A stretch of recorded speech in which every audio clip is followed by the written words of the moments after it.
You're listening to episode 79 of the Comics Pals. We are a group of comic book journalists and friends who record a podcast together because we don't talk enough about comics in our daily lives. Well, it's funny. All right, hey Phil, shut up a second. It's time for Grandpa Cale's Storytime Corner.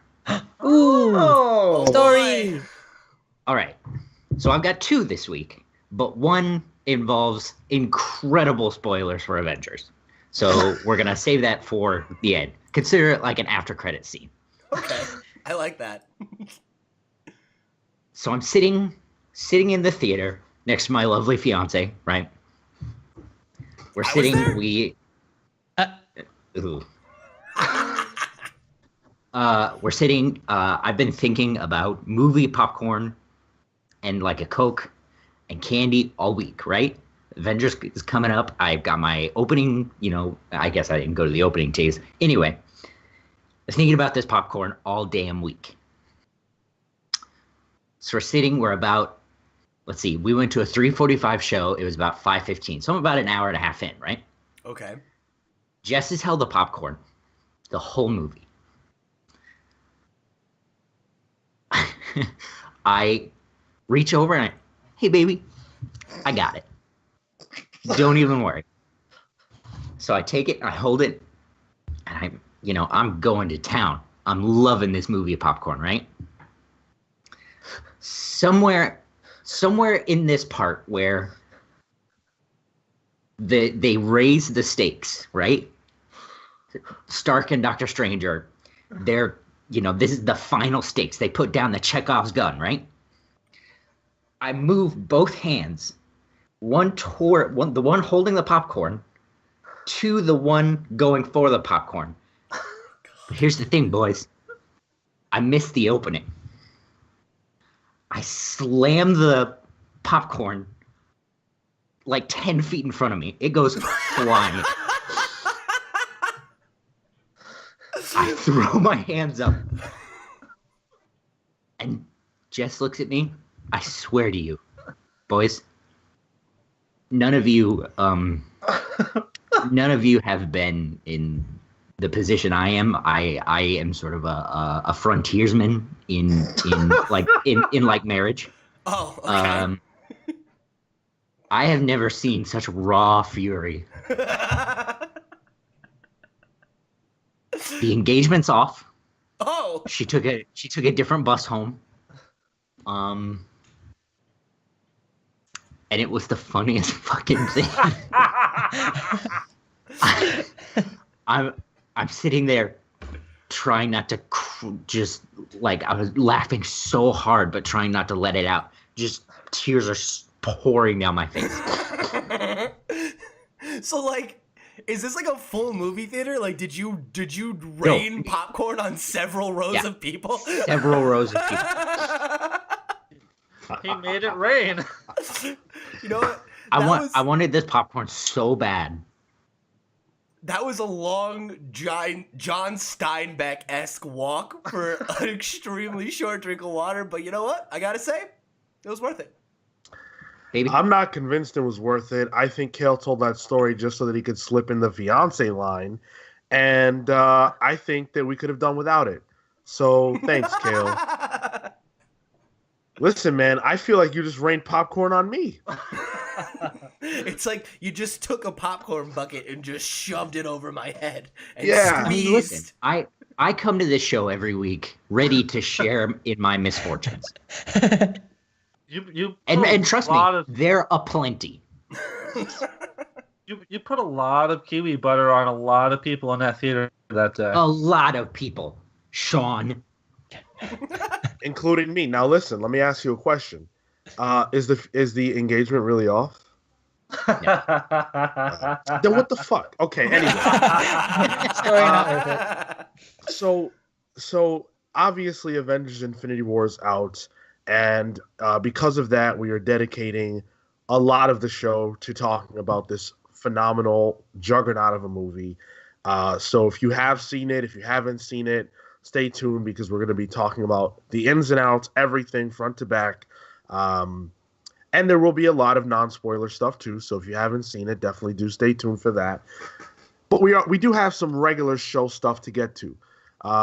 Before we jump into everything, I want to let you guys know how you can find us and how you can reach out to us. We are on Apple Podcasts, where we are a 5-star rated podcast, 1 star for each one of us. Although right now I'm seriously considering getting rid of Cale so that we become a 4-star podcast. Because after that story, that's about all that we deserve. I could only dream. I could only dream. Listen, man, I'm feeling like the balance of this show is off. There's 5 of us, and we might need to restore balance by... You know, at this point, this show is like my Sisyphean nightmare.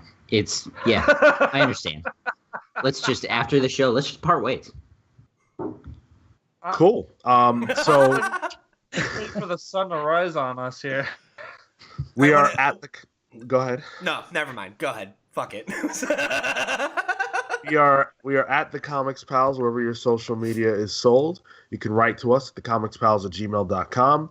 And last but not least, we're on YouTube, where you can leave all of your angry comments about how much we rail on diversity in comics. You can leave them right there. And of course, you can leave us a like if you like that kind of stuff. And share the video with your friends and subscribe to the channel. It's free to do, and it helps us out a lot more than it costs you.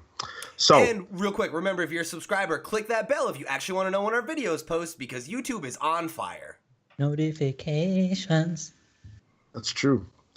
So we're going to start by jumping into a little bit of listener mail. All right, so we've got a letter here from our pal Matt Murphy over from the Long Box Podcast, who writes in via email, like you can, at thecomicspals@gmail.com, and he writes in and says, "Hey guys, you've really triggered the softboy community in comics with all the DNC talk, and it's hilarious. Here's a question. For all the people claiming that comics are using diversity as a political agenda, what recent diverse books would you recommend them reading to show that diversity is improving comics? I'd like to see these be specifically Marvel if possible, as they're the only publisher people discuss in their arguments. Matt." So, I think that means it's time for the random question of the week. Sorry, yeah. I got a little tickle in my throat, like right as I started that, and I was like, we got to go deep on this one. There's no got a little piratey there. I don't think Sean was a fan.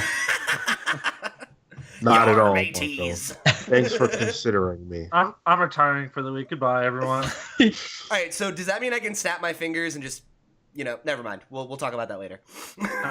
So, I guess, given that he wants Marvel-specific answers, I'm probably the most equipped to tackle this. I mean, couldn't we just open a list of the Eisner noms this week and read from those? Nice. Because I don't know, man. I'm not really feeling the diversity all that much from the Eisner noms necessarily.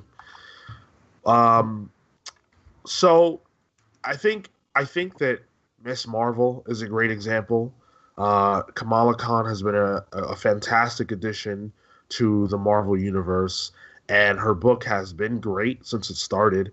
And I think you can point to the reaction that a lot of Muslim fans, a lot of brown fans have had to this character to show that she's impactful.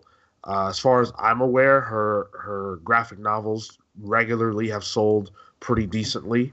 And she's been a staple in the Marvel universe since she came out, and I don't think that that's as a result of a desire just to put her there. I think that's a result of people clamoring for that character.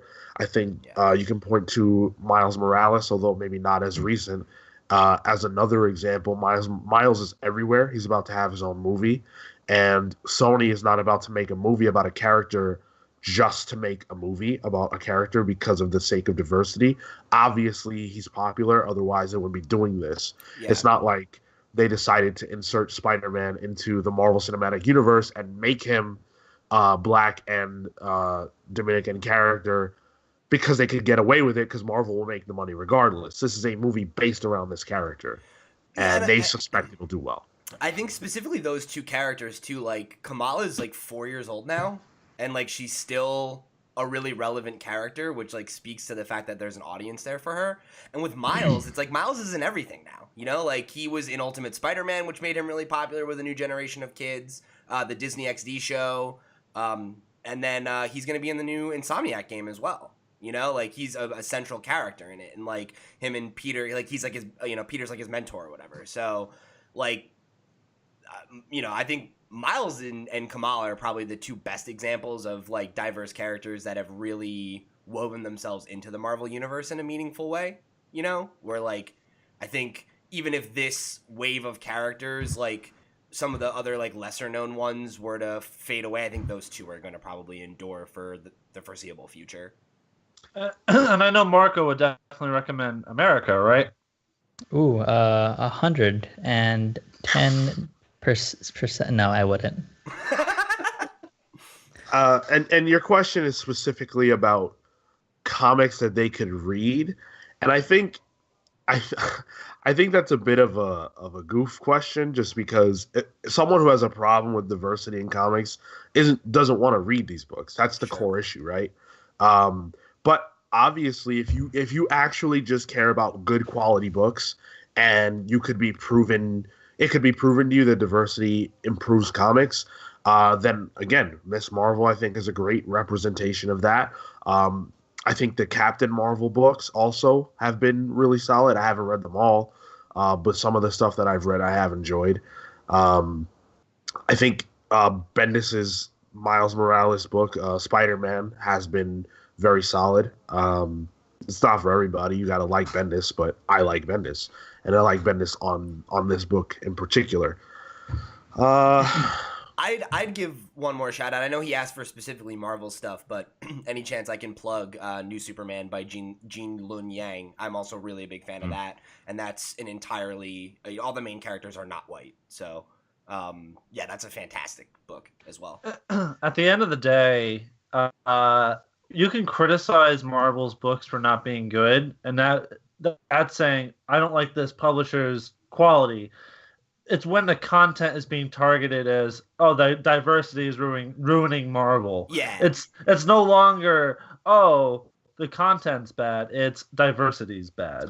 That's the core issue here. Or that like diverse writers can't write comics, or like how like we've gotten multiple comments where they're like, oh, all these people are rude to the fans, like these women and these people of color and these LGBTQ writers are all bad and they're rude and they don't get comics, and it's this very like, it's a gatekeeper mentality, right? It's just like, oh, they're not real comics people, so fuck them, Well, let's also point out that Ta-Nehisi Coates has been doing a phenomenal job on Black Panther and is about to take over Captain America.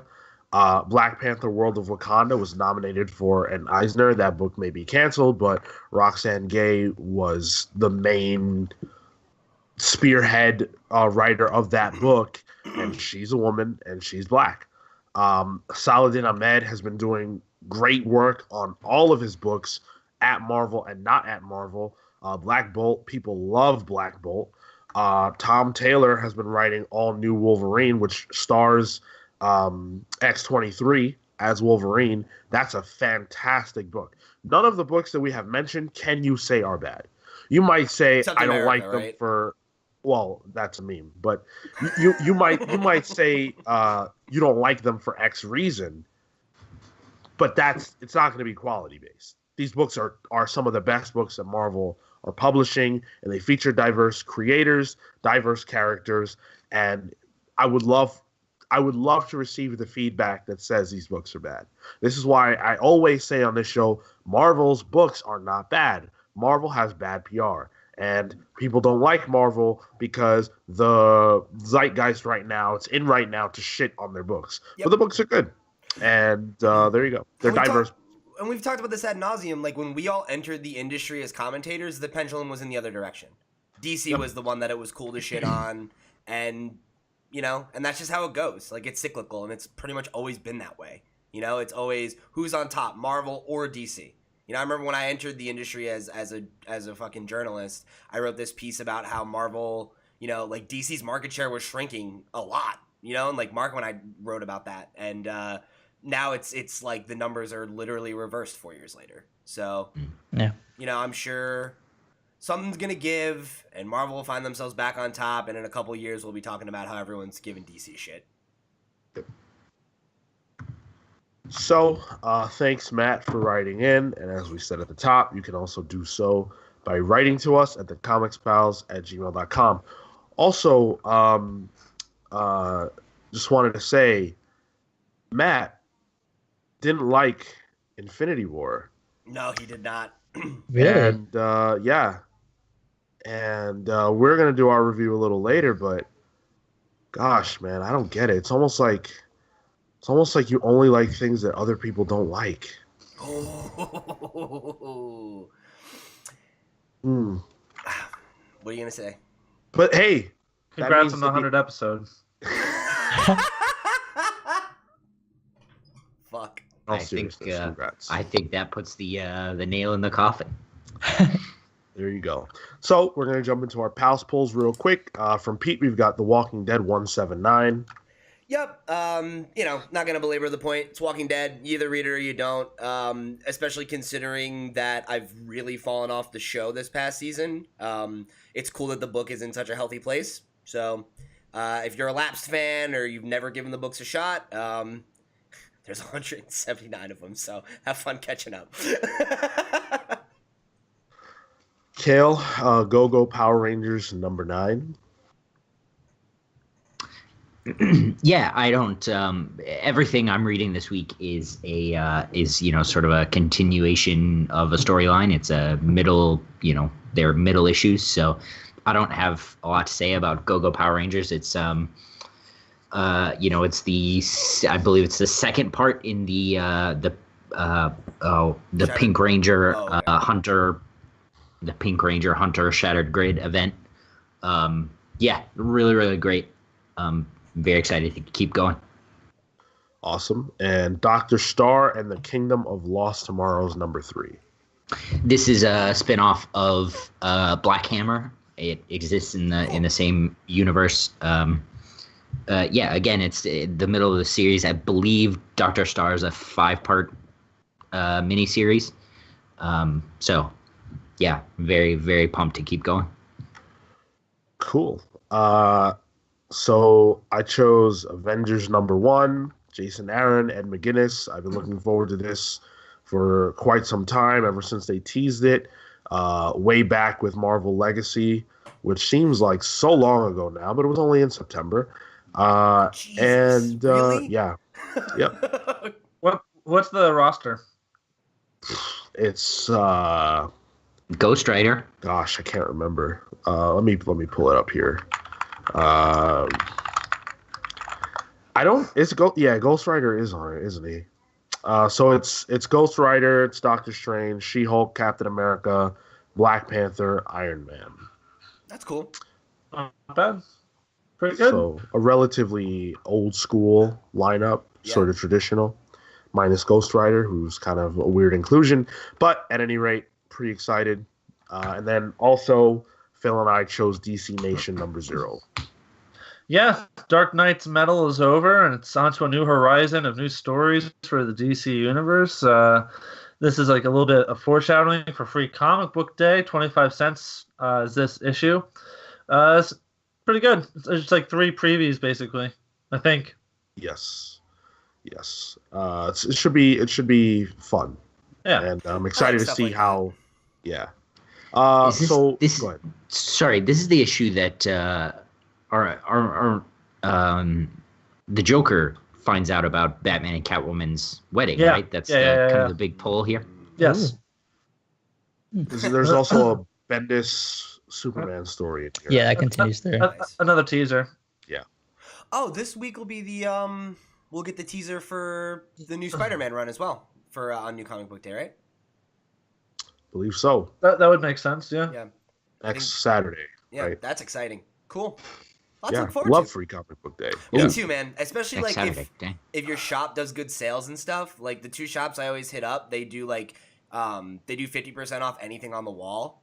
So that's always like a chance where I'm just like back Nice. issues. Let's fucking do this. Like anything Yeah. I've missed, in the last 6 months. Like I'm gonna walk out with a nice stack on Saturday. It's gonna be exciting.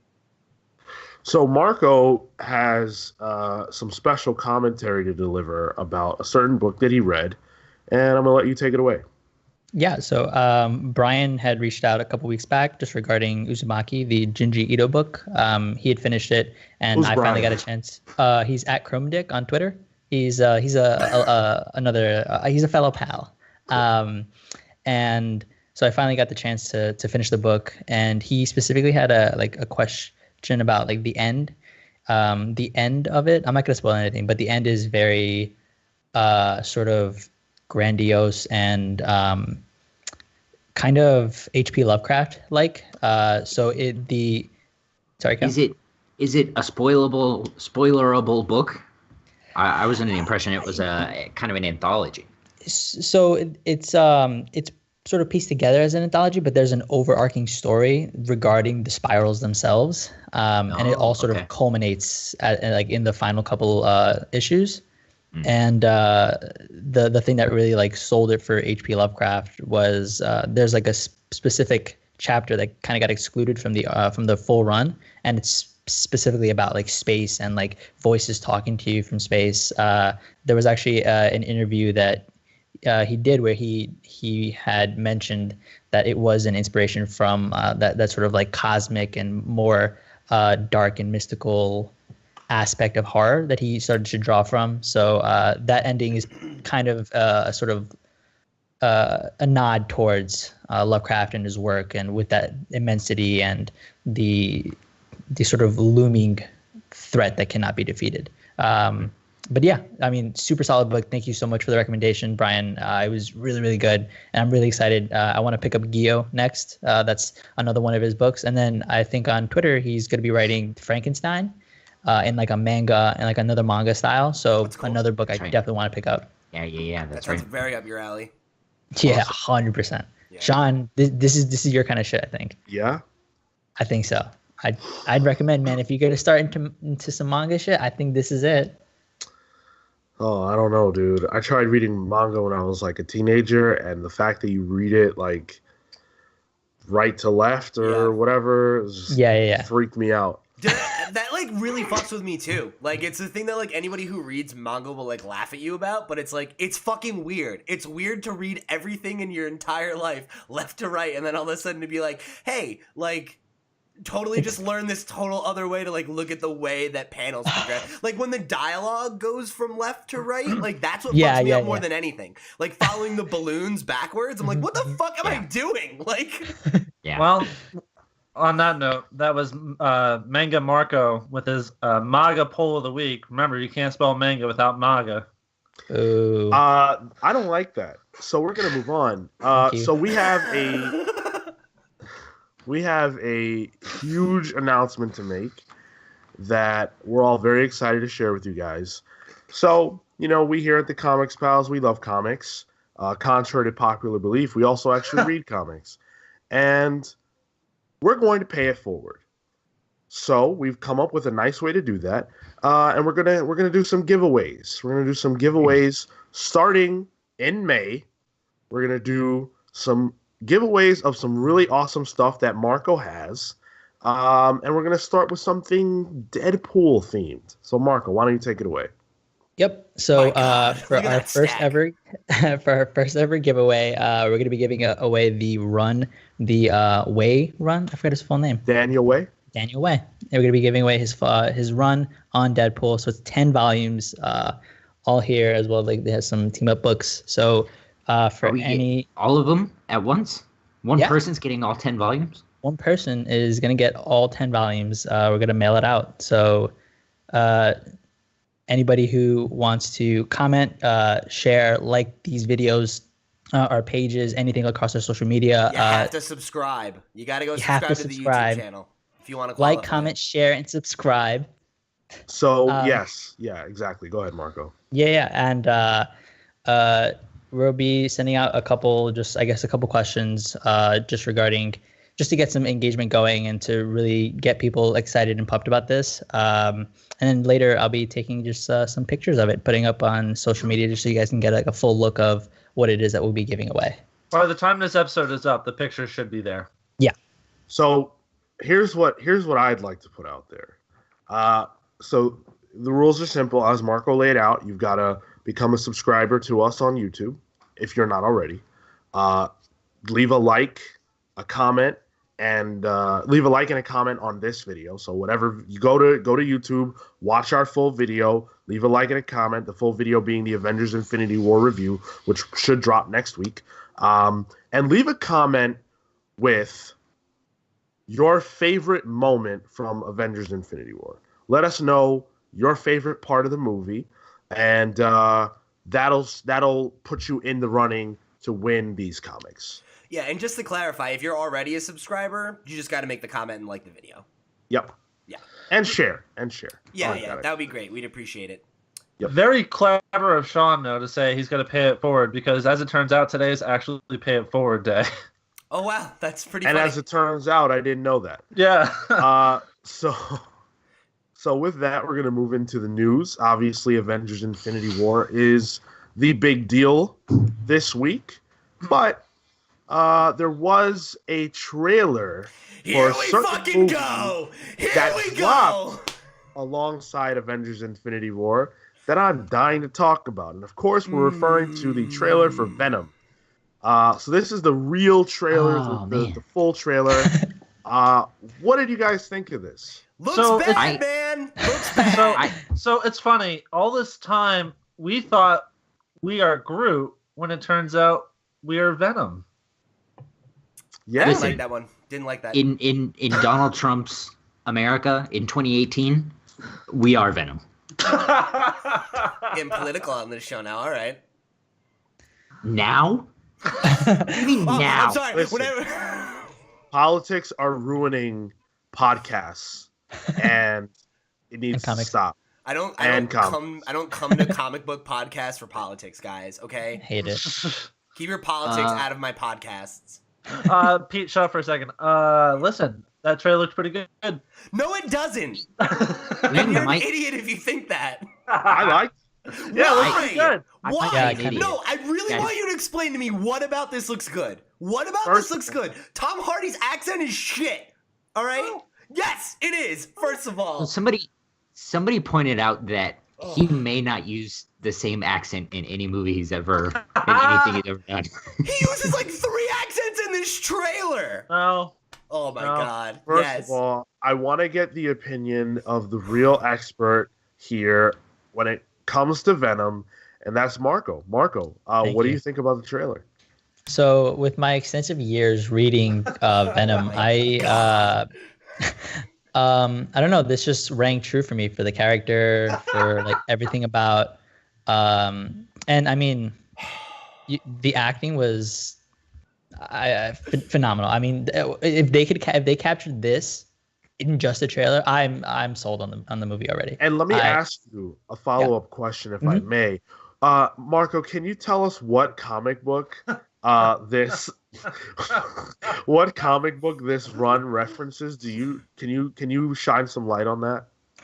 So this is the origin story where they find him as a space moon alien. Oh, yeah! Wow, really? That's crazy. Who's they? Yeah. That sign. Oh shit! There's like a pilot. Press him. He knows. Yeah, I'm just. He's a soft boy, Pete. The only reason he's struggling to answer is because you're pressing him. He's stressed out. Gosh. Take it easy. So anyway, putting Pete's chagrins aside, this looks like Oscar bait. I tell you what, Phil, we might owe your brother an apology. You know what? I will never apologize to that man. And I tell you what, if this movie's good, if this movie's good, I would be willing to sacrifice my spot on that week's show so that he can come shove it in Pete's face. For context, Phil's brother is a massive troll, worse than Phil himself. I never wanted to reference him on the show, but here we are. And he is the biggest supporter of the Venom film and believes it's going to be the best thing ever. And look, he just might be right. Might be right. Might be a film that Matt Murphy actually likes. Murphy. No, he will. He will fucking like it. Of course he will, because it's dog shit. That weekend we're going to have Matt Murphy and my brother on. You know how You know how you know Murphy's gonna like it because when Venom's tongue comes out in the trailer, 100% it looks like shit. Looks like a giant dick coming right out of it. No, that's tentacle stuff, man. That's Tumblr right up was his alley. all over that shit. So yeah. So let's have a real discussion. I liked it a lot. I really did. Because I liked. We're trying to tell you, Pete. Shut up. Popcorn all over you, Pete. So I really enjoyed the voice that Eddie was hearing, the voice of the symbiote. I thought that was really, really cool.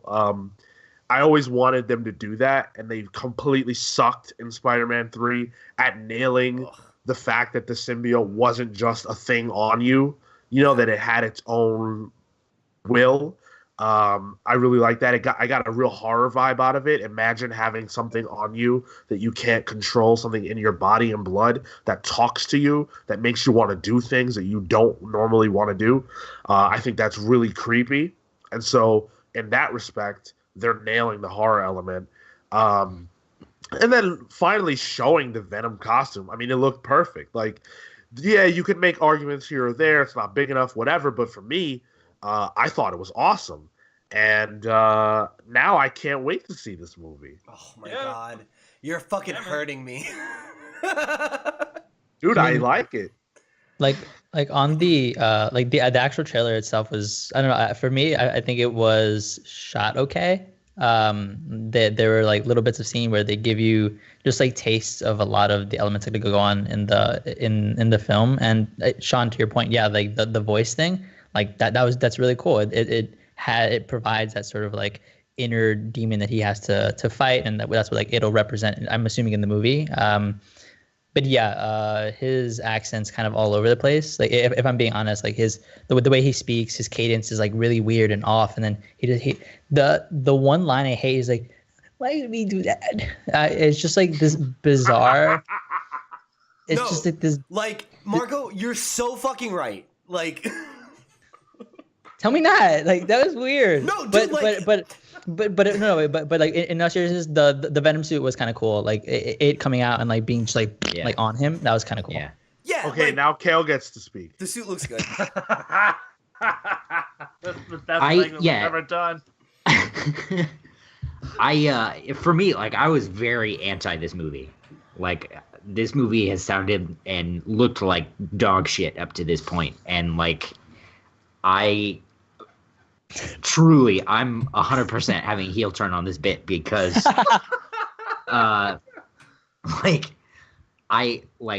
initially saw like the symbiote coming around him, and then like I saw that first, like some asshole spoiled a trailer for me because that's where we are in 2018, and my thing about the first trailer was that we don't even see the symbiote.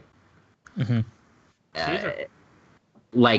No, it was that was dumb. This should have been the first trailer. I agree with you because the first trailer it left a bad taste in people's mouths. And now, yeah, it was a generic Tom Hardy film. Right. All right, Phil, what's your take? Listen here, fellow pals. From day one, I said, and it was both of the slogan of this show, could be good. Yeah. And now, true. Yeah, you might be right. This movie has caused me so much pain. Pete, it's not your turn. Keep your goddamn mouth shut. What have we talked about? All right. What have we talked about? Phil, go right ahead. And now we sit here at this impetus of the cradle of human civilization as we witness what perhaps may be the defining crown jewel of the superhero comic book genre with Sony's Venom. And the reality of it is, it could be good. Could be good. All right. Pete? So what's the next story, Sean? Oh, all right, cool. Moving right along. No. You know what? Could be good. Hell yeah. All right. That face. I want that face to be... That's the thumbnail. I want that to be the thumbnail. Huge Sony Venom's reaction. That's all, Pete. That's all you got. All right. His last chance. His anus is clenched so tightly right now. Here's what I gotta say. There it is. We'll fucking see. Oh, All right. okay. Right. All right. Leaving it there. So, the Eisner nominees have been announced, and it's interesting because almost every Marvel comic that was nominated for an Eisner has been canceled. Which is the big story coming out of this that Marvel has we've talked about this. They've chopped up the books that they publish, and a lot of the books that they've eliminated have been the diverse ones, and a lot of the ones coming from diverse voices, which, I mean, look, the reality in my mind is that it speaks to the fact, as we've talked about many times, that people who read comics, a lot of them are not interested in reading books about diverse characters, at least not enough to show up for these books. And then people who say they want it don't buy them. But I've made that point many times, won't belabor it. What also interested me, and what a lot of people have spoken to, is that letterers and colorists have really kind of gotten the short end of the stick here. There's been a lot of commentary on Twitter about that issue. Did you sorry? I was gonna say, did you see friend of the show Chris Sabella's tweets about it? He went on like this whole tweet storm about how there needs to be a category where we recognize colorists and not, oh yeah, there's one for best colors in a book, but not the actual name of the person doing the work. And it's bullshit. Like, colorists are the most underappreciated people in the industry. Well, I'm not sure if he was looking at something different than what I am, but yeah, because I'm pretty sure it has the names. Yeah, I'm looking at it right but here. Isn't it for best, like, it's for the book, not for the person, right? It's like, for example, best coloring, and Mitch Gerads is there for Mr. Miracle, DC Comics. I guess it's because I saw this whole conversation between him and a couple other colorists, and I think the whole like thing is that like you don't give, like, it's not for best colorist, it's for best colors, and like that's a worthwhile distinction to make because colorists are constantly being passed over. You know, for the book they're working on, as opposed to the colors themselves. Right. Yes. I think exactly.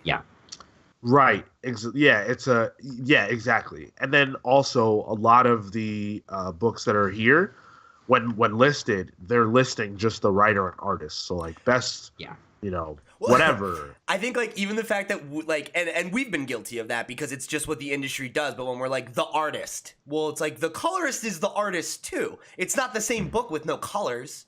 Imagine Infinity Gauntlet without the color work. It's like it's a different book. Absolutely. It's easier to not include 4, sometimes 5 different creators versus 2. Right. And the contributions, especially of the letter, I would say we've come a long way with colors over the years, even though we're still not where we need to be. But letterers get like no respect. No. Yeah. No, it's like grunt work. And it's a little ridiculous to me. Like, I understand if like some website doesn't reference the colorists or the letterers because they're written for people who are just coming to see a review of Avengers #1, and like a quick take, not necessarily some in-depth thing. It's not great. I don't appreciate that mistake, but I understand it. But in the Eisners, right? How could you not include all that information? Yeah. It seems really just unfair. Like it's really, you're not acknowledging the contributions of people who are really making a significant addition to the book, and it's like, I don't know. It just seems really disingenuous to not, like, it's like, oh, we don't want to list 5 names. It's like, we're talking about 5 names, guys. I think you can find the space, like. I agree, and I think they'll have to do better because all the creators came out. I mean, every creator that I follow on Twitter, every creator who was retweeted by somebody I follow on Twitter had a take on this, and no one was happy. So, and that's super good to see. Like, it's really, it's heartening to see like the people who are getting acknowledged standing up for the contributions of those who aren't. Well, yeah, because in this industry isn't like it's not like a lot of others in that Tom King knows that the books are big in part because of him, but he also knows that they wouldn't exist or be nearly as good without the contributions of everyone on the team. And so he's not a big enough. There are no big enough names in comics to forget your partners. And it's so collaborative. In film, the director might not have any clue who, the key grip is, but it doesn't happen like that in comics because of how closely you have to work with everyone. Well, and how much smaller the teams are, right? Like, even if you're talking about a team of 4 or 5 people, that's 4 or 5 people that are working on this thing. Like you've got a writer, an artist, a colorist, a letterer, and then an editor, is like a pretty standard team. And like every one of those people is equally as important, and like, that's just fact. With a Marvel film or any blockbuster film in general, 90 seconds of the credits is just the CGI team because of how massive they are. Yeah. Right. It's absolutely true. You don't have that with comic books because you don't have 100,000 people working on a page in comics. The only other thing that I wanted to say on this before we move on is, and I got to be honest, and maybe I'm exposing myself as not a deep comic book reader, but I gotta say I really don't care about the Eisners. I'm just putting it out there. Really? Like I feel the same way about the Eisners as I do about the Oscars or whatever else. The bunch of books that I don't read, that I don't know any single person who does read, and it just doesn't do anything for me.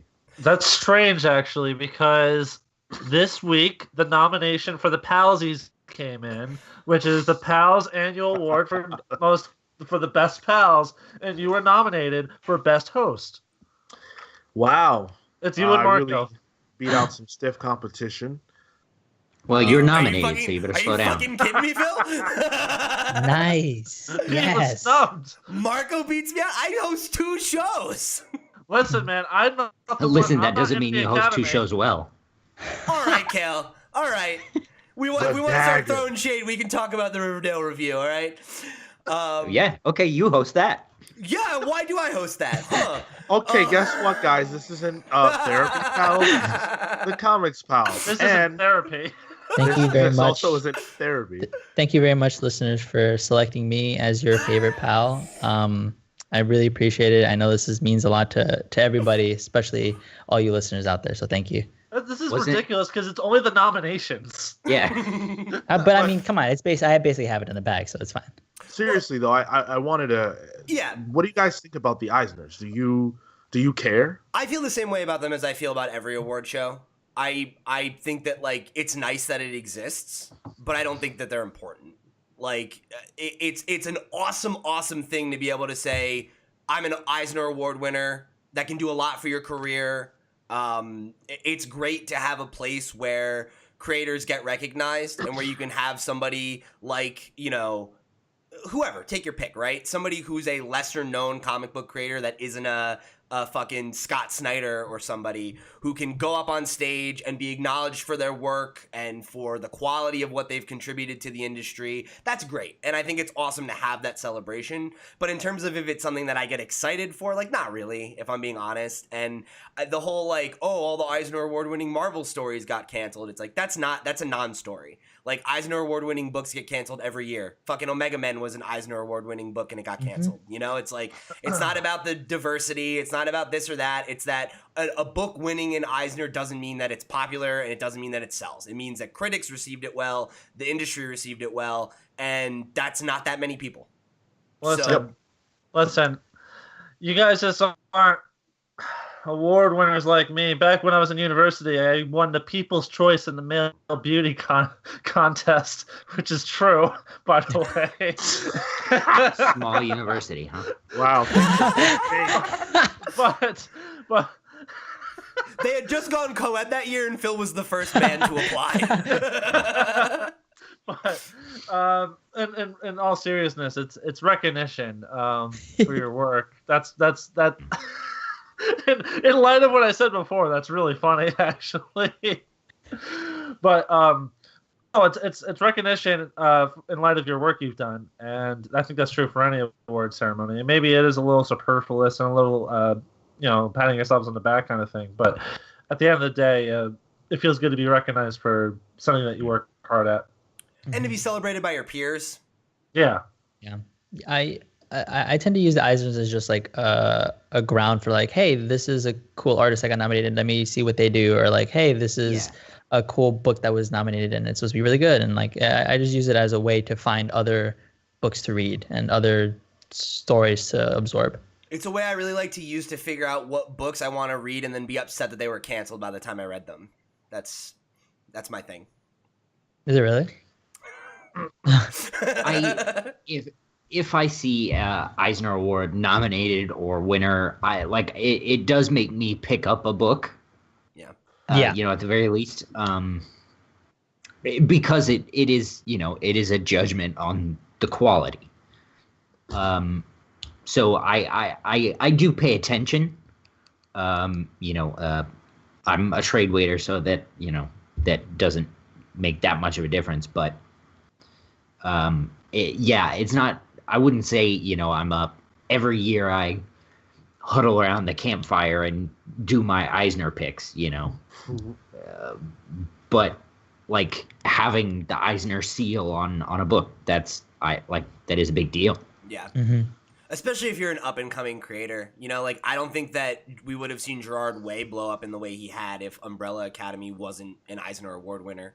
It was his first comic. He wins an Eisner. All of a sudden, he's got this imprint at DC. Like, I don't think that was by accident. Matthew Rosenberg. That's a great point. Yeah. Like, I think if you're an up-and-comer who's really talented but hasn't proven yourself yet, an Eisner Award can make your career. Sure. And that's good. I guess so. Just like when I won my male beauty contest, it really made my career. Exactly. You wouldn't be here today if not for that. Face for radio. That's right. And sadly, now we are a video podcast, so that's gonna hurt us.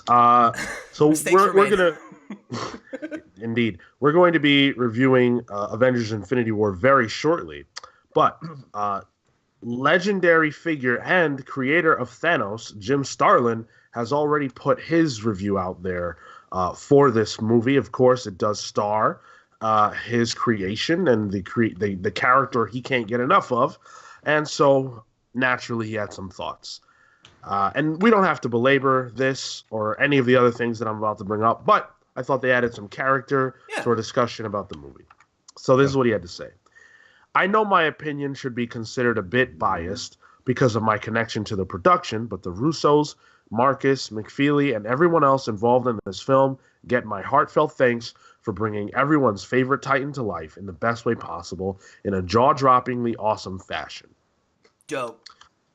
Yeah, I'm glad he felt that way. It's like, I feel like it can always go 50-50. Like, you either get the creators who are like so precious about their work that they get upset by the adaptation, or like the people who are just happy to see what they made be honored and find a new audience or whatever. And it's, considering his like affection for Thanos, I'm glad that he enjoyed it. That's a really cool moment for him, I'm sure, to be able to see that character finally realized in this other way, Yeah. Get over it, Alan Moore.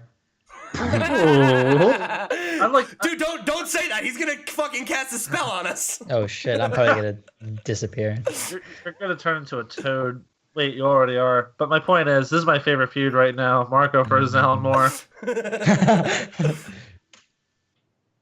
The only other thing that I wanted to add is that it's gotta be so damn cool to see this, man. Like, we've all created something or been passionate about something at some point, and for you to create something that then gets to be this big, but then not only that, to see somebody else take it, make it this big, and do such a good job with it. We're going to talk more about it later, but like, I don't think there's anybody walking out of that theater thinking, wow, they gave Thanos the short end of the stick, That That's got to feel awesome for Jim Starlin. Especially when the biggest problem with these movies is generally that the antagonists are not very good. And the fact that it's like, oh, well, my character's awesome, though, and they nailed it. You know? So that's awesome. That's a huge achievement. Slight sidebar here, but I just had a thought. Do you guys think that Jim Starlin has a similar relationship to Thanos that Thanos does to death? Thanos tries and tries, and he creates and destroys to appeal and to please death, and she never acknowledges him. And Jim Starlin just keeps creating stories and stories about Thanos, but Thanos isn't impressed with Jim Starlin. I wish I could get that time back. So, we talked about my popcorn story is not sounded so bad now, huh? You're absolutely right. I'm wondering if that was going to be Phil's opening bit, and that would suck. Okay, so we talked about creators getting their credit. You know, we talked about it with the Eisners, and Marvel and Marvel Studios have done a better job of giving credit to creators than the Eisners did. Because for those of you who have seen Avengers Infinity War, you know that several seconds were spent giving credit where credit is due. This was one of the longest credit sections I've ever seen for comics creators for a movie, and I really felt touched. I'm not going to go through the whole list, but there's a laundry list of creators who did receive credit for their contributions to the creation and the furthering of these characters. Obviously, Simon and Kirby for Captain America, Engelhard and Steve Gann for Star-Lord, Jim Starlin for all the characters involved that he created. Dan Abnett got his credit. Brian Bendis, Ed Brubaker, Jim Chung, Ta-Nehisi Coates, which I was surprised by just because he's kind of new to the game. Steve Epting, Steve Ditko, David Finch, Jonathan Hickman, who had a huge part in bringing Thanos into the modern era, you could say, and everything he did with the Illuminati. Ron Lim, one of the artists behind Infinity Gauntlet, which we just checked out on a episode of the book club. Jerome Pena, George Perez, the other artist on Infinity Gauntlet. So whatever, it's a lot. It's a like long 30 list. or 40 people. Yeah, and I was impressed and thankful just because obviously these creators mean a lot to us, and it's cool to see them get acknowledged in this way, and I'm sure it felt great for them. I saw Bendis on Twitter, very thankful and humbled by this, seeing his name up there, along with all these amazing talents. So just cool. It was cool where they put it too. I liked that it was near the end of the credits because it was like, oh hey, like everything's getting thin, so it's very, very prominent, and you're paying attention again because it's about to end, and so it's like, I remember I had tuned out and was looking at my phone, and then I looked back up because I noticed it was ending, and then I'm just like, creators, and I was like, oh, that's awesome. That's a great way to give them that nod, you know? But, you know, I didn't see my name in the credits. Because you haven't done anything yet. Huh? So Sarah Pacelli is listed in the credits, and like I don't know what for or anything, but I'm pretty sure that she's the only woman. 2, her name is also spelled wrong. I'm verifying that right now, but I'm pretty sure they misspelled her name.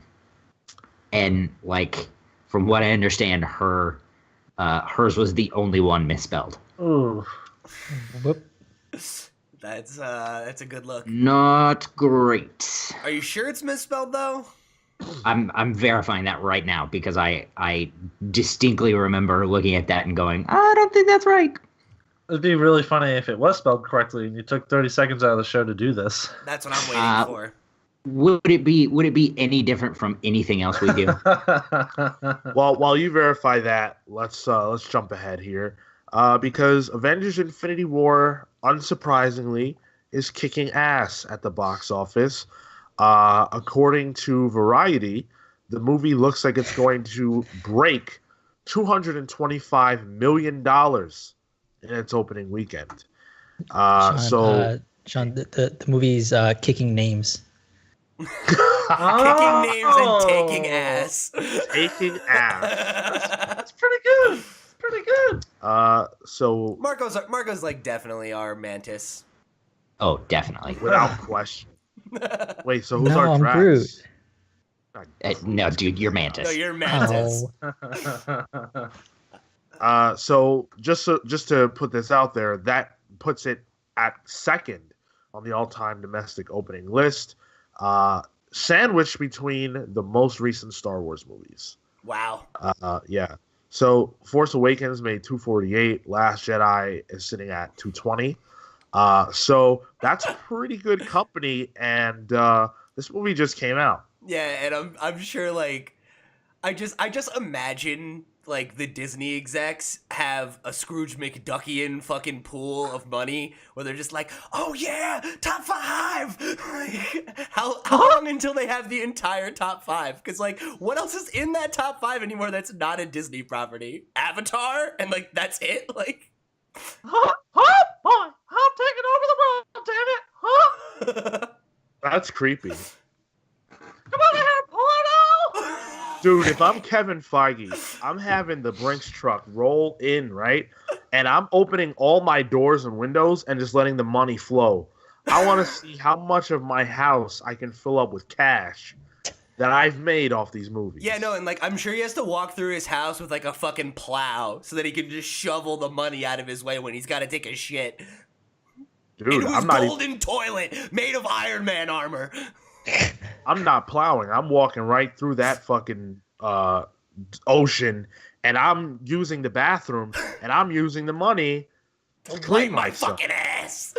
See, I was trying to say it in a nice way. You had to go right. No. Fuck that. Kevin Feige doesn't have to say it in a nice way. He's a G.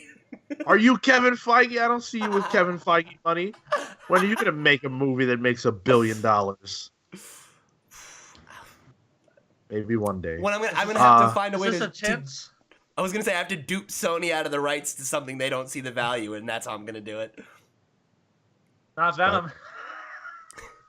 All right, so we'll keep track of that, and odds this movie breaks $1 billion. I mean, Yes. better than any other movie ever made, probably. I don't know what the odds are, but like if that happened, it wouldn't be a total shock. I'm there with you. I wouldn't be. I expect it at this point. Have the Eisners acknowledged it at all? No. Probably not. So, what is the main topic today? What are we talking about? Infinity War. Oh, did that come out this weekend? Okay. Just a quick update. I had to pull a long box podcast and look up the information to verify it's correct. Okay, yeah. Yeah, Sarah Pacelli's name is definitely spelled wrong in the credits. Cale, you shouldn't have done that. You should have waited so that Matt could correct. Well, not us, because we didn't get anything wrong. But somehow he would have corrected us anyhow about them misspelling her name on the big screen. Listen, Because he has to, right? I mean, he has to. You're right. You're right. He'll probably call and correct us about that. He's gonna call us now. We have that to look forward to. Great. Oh boy. His middle name is actually Matt actually 7 Murphy. people spoke at once, so I'm not quite sure what was said. Pete, go ahead. I was gonna say we should have a segment at the end of every show where we just let him be our stat boy, and he can just be like, well, actually, and then just go off for like a solid 5 minutes about everything we got wrong. I would like that. Because, I do shit. What do I know about comics? I don't even read. I can't read. Fuck. I have an intern for that. Basically, he works for us. No. So, Avengers Infinity War has released, and we're here to review it. And, of course, as we always do, I want to start off by having you guys guess the score that the movie receives from Rotten Tomatoes. So, I haven't seen as this always, at all. good. We're going to do the tomato meter. So I want a number for the tomato meter and a number for the audience score. Who wants to start? I'll go first. Me, I say 94 across both. Okay. That's a solid. I'm going to say 89 tomato meter and 95 for the fan reaction. Okay. Yours was 89, Phil? Yeah. Tomato meters critics, right? Yeah. Yes. Yeah. I'm gonna say 85 tomato meter and 92 That's what I was audience. thinking. Yeah, that's what I was thinking. I'm gonna split the difference in the interest of trying to keep my scores up in this competition. One penny. No, I'm gonna say a 90 for the tomato meter, and I think I'm with Cale on this one. We're like a 92 on the fan scale. All right. Interesting. We're Interesting. Off. We're off. Look at Sean's face. We're fucking so off. One of you's not. Oh, okay. One of you is not. One of you is almost right on, actually. So the tomato meter is an 84%. Okay. Cale said 83. Cale. Nice. I said 85. Oh, yeah, you said 85. Okay. Yeah. And then the audience score is a 93%. Wow. Ooh. Damn, And I believe Cale. you said 92. Yeah. Cale I said slammed it. 92. So, Cale. Damn. Yeah, it's over. 1% margin of error on that. Like, that's a win. That's good. Cale, you wearing your Air Jordans today? Because you're dunking some balls, dude. I gotta start wearing those every day. I gotta be able to afford those. So I'm actually kind of surprised by that tomato meter, a little lower than I expected. Yeah. We're talking 258 reviews, 217 fresh, 41 rotten. That's pretty good. Yeah. but- Yeah. So we're going to jump into it now with our spoiler-free review. Remember, if you haven't seen the movie yet, this is a safe space for you. You can listen to this portion. We'll be very clear on when you need to jump, Yeah. because this is literally the most spoilerable movie I have ever seen in my life, and I would never, ever do that to somebody. So we'll be very cautious with what we say. If anything, hopefully this inspires you to go see the movie, or gives you some more excitement if you're, still waiting for some strange reason to go check it out. So we'll start with our takes. Let's make sure to keep it spoiler free, and just give us, your thoughts on the acting, the general story, stuff like that. Give us your social media review. 140 Right. characters. Cale, why don't you start? Oh man. I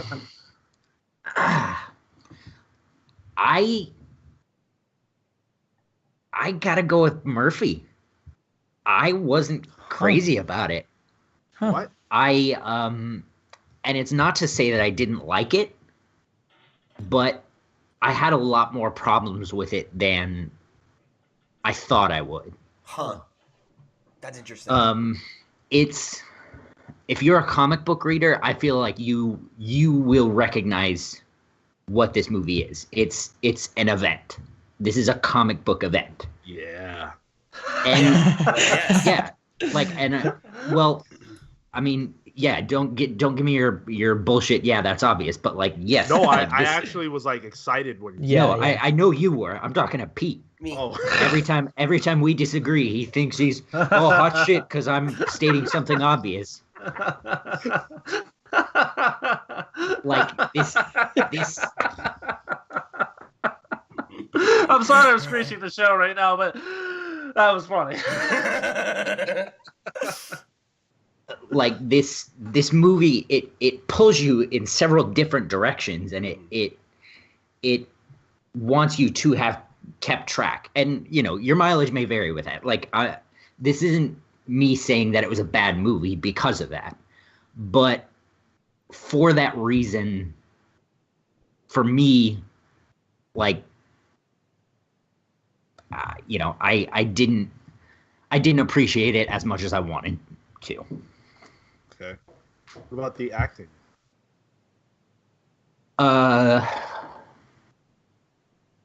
Yeah, acting was on point all around. I think the only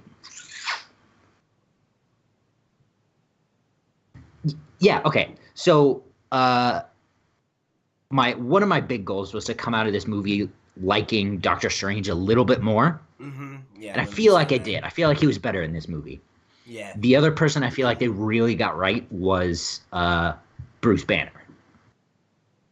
Okay, yeah. I really, really liked the interaction between Hulk and Banner this time. I guess I would say the only character I actually didn't like that much was Spider-Man, and I was really surprised by that. Really? Wow. Yeah. I still haven't seen Homecoming. But for me, he's just an extension of what he was in Civil War. Which is like, for me, it felt like he was an Iron Man lackey. Award, if you will. Yeah. Award. All right. We'll get into that. I won't, but yeah. Other than that, I feel like all the characters were very true to who they have been in the previous movies, sure. And the conflicts that do arise because of the nature of the event. They have to distill those personalities to fit everything. Yeah. Good and bad. And we'll get into those. But yeah, I think mostly those are that's yeah. What star rating would you give it out of 10? I probably would give it a 7. Oh, that's crazy. Wow. That's a gut punch. All right. Okay. Phil. So it's funny. I didn't think those guys were right, but that petition was really the good idea.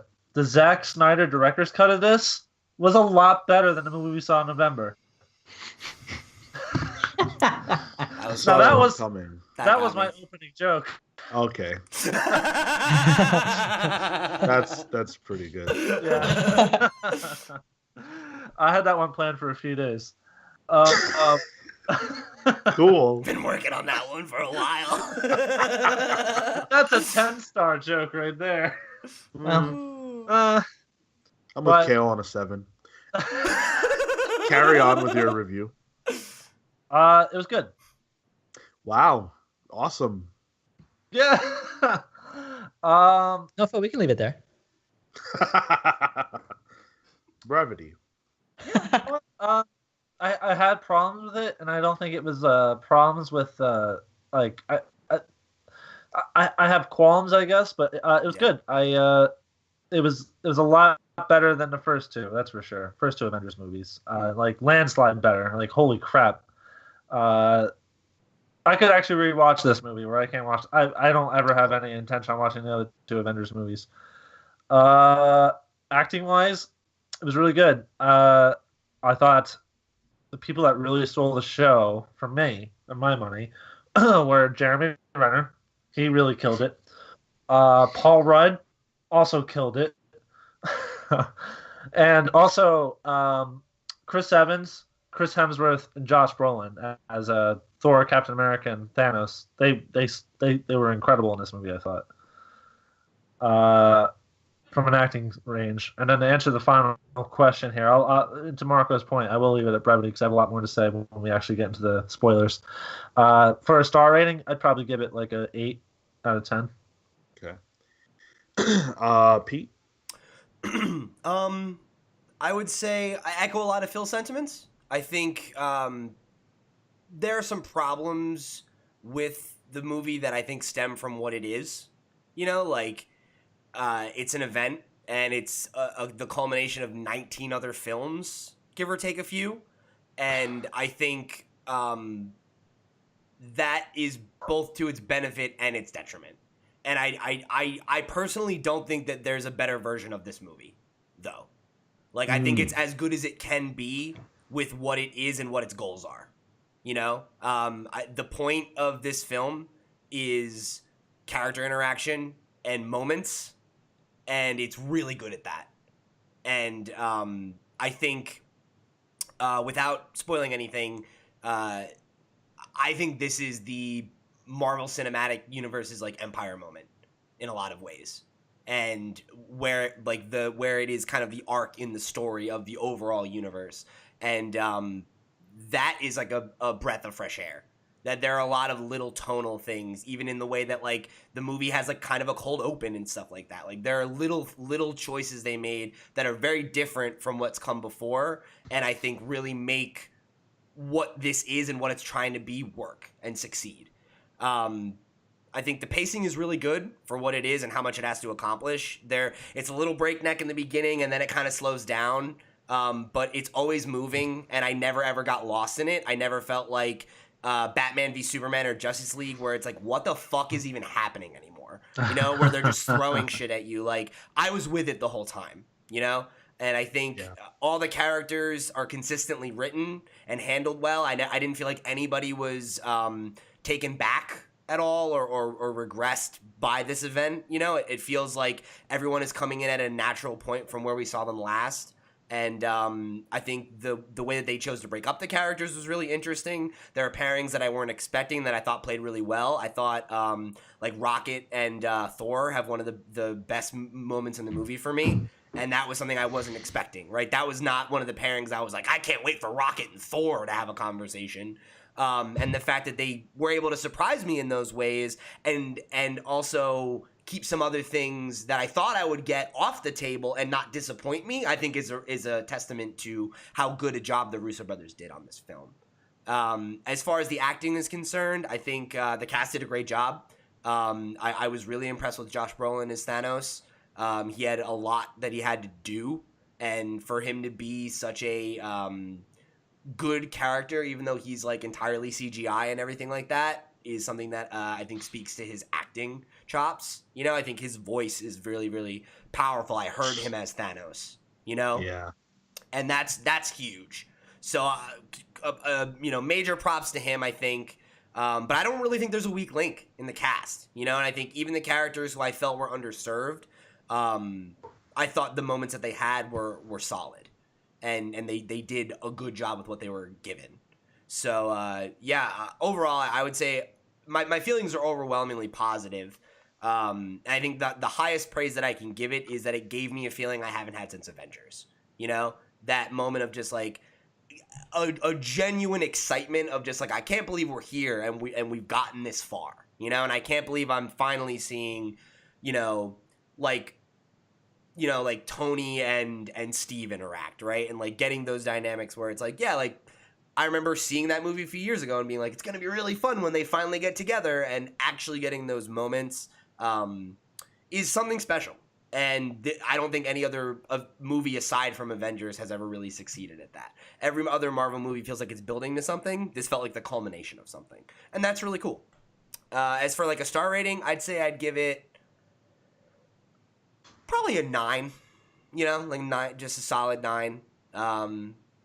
Between the 8.5, 9 range. It's good. It flirts with greatness, but it's got problems. Your review made me think of a Stephen Colbert tweet I saw the other day, which is these movies have become so like the comic books from a cultural standpoint, in the sense where he's like, wait, you mean to tell me all I have to do is see 17 movies to get Avengers Infinity War?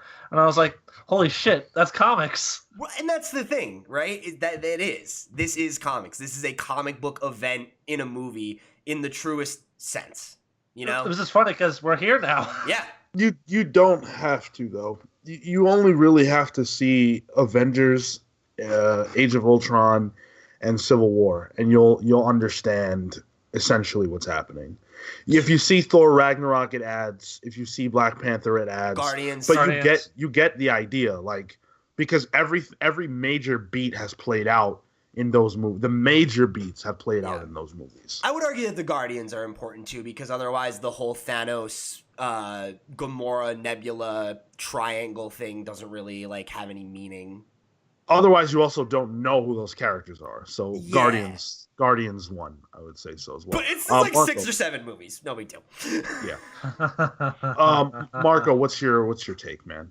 I largely feel the same way Pete does on the movie, like with regard to the acting, with regard to the way that they sort of took the story, and I think Pete, I'm assuming we sort of have similar issues maybe with it just culminating into the event, and I know for me specifically, like I went to go see it with my girlfriend, and she was kind of lost in a lot of parts. So she'd like lean over and it's like, "Hey, what is this thing? Hey, what is this thing?" Because she hasn't seen those movies and she hasn't seen that. So for me, the sort of loss came from the prior knowledge potentially needed for this. Yeah, it doesn't stand on its own. It can to an extent, but I think it's difficult for that.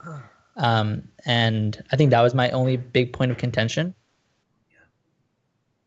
The only other thing I think is that I want to add at least is in terms of the directing style that the Russo brothers took. I think it was sort of a deviation from what they've done before. They made it a little bit more like there was a lot more handheld, shaky cam stuff, which I think like right off the bat you can see in the first scene. And I don't know. I think that was an interesting choice to take for this movie.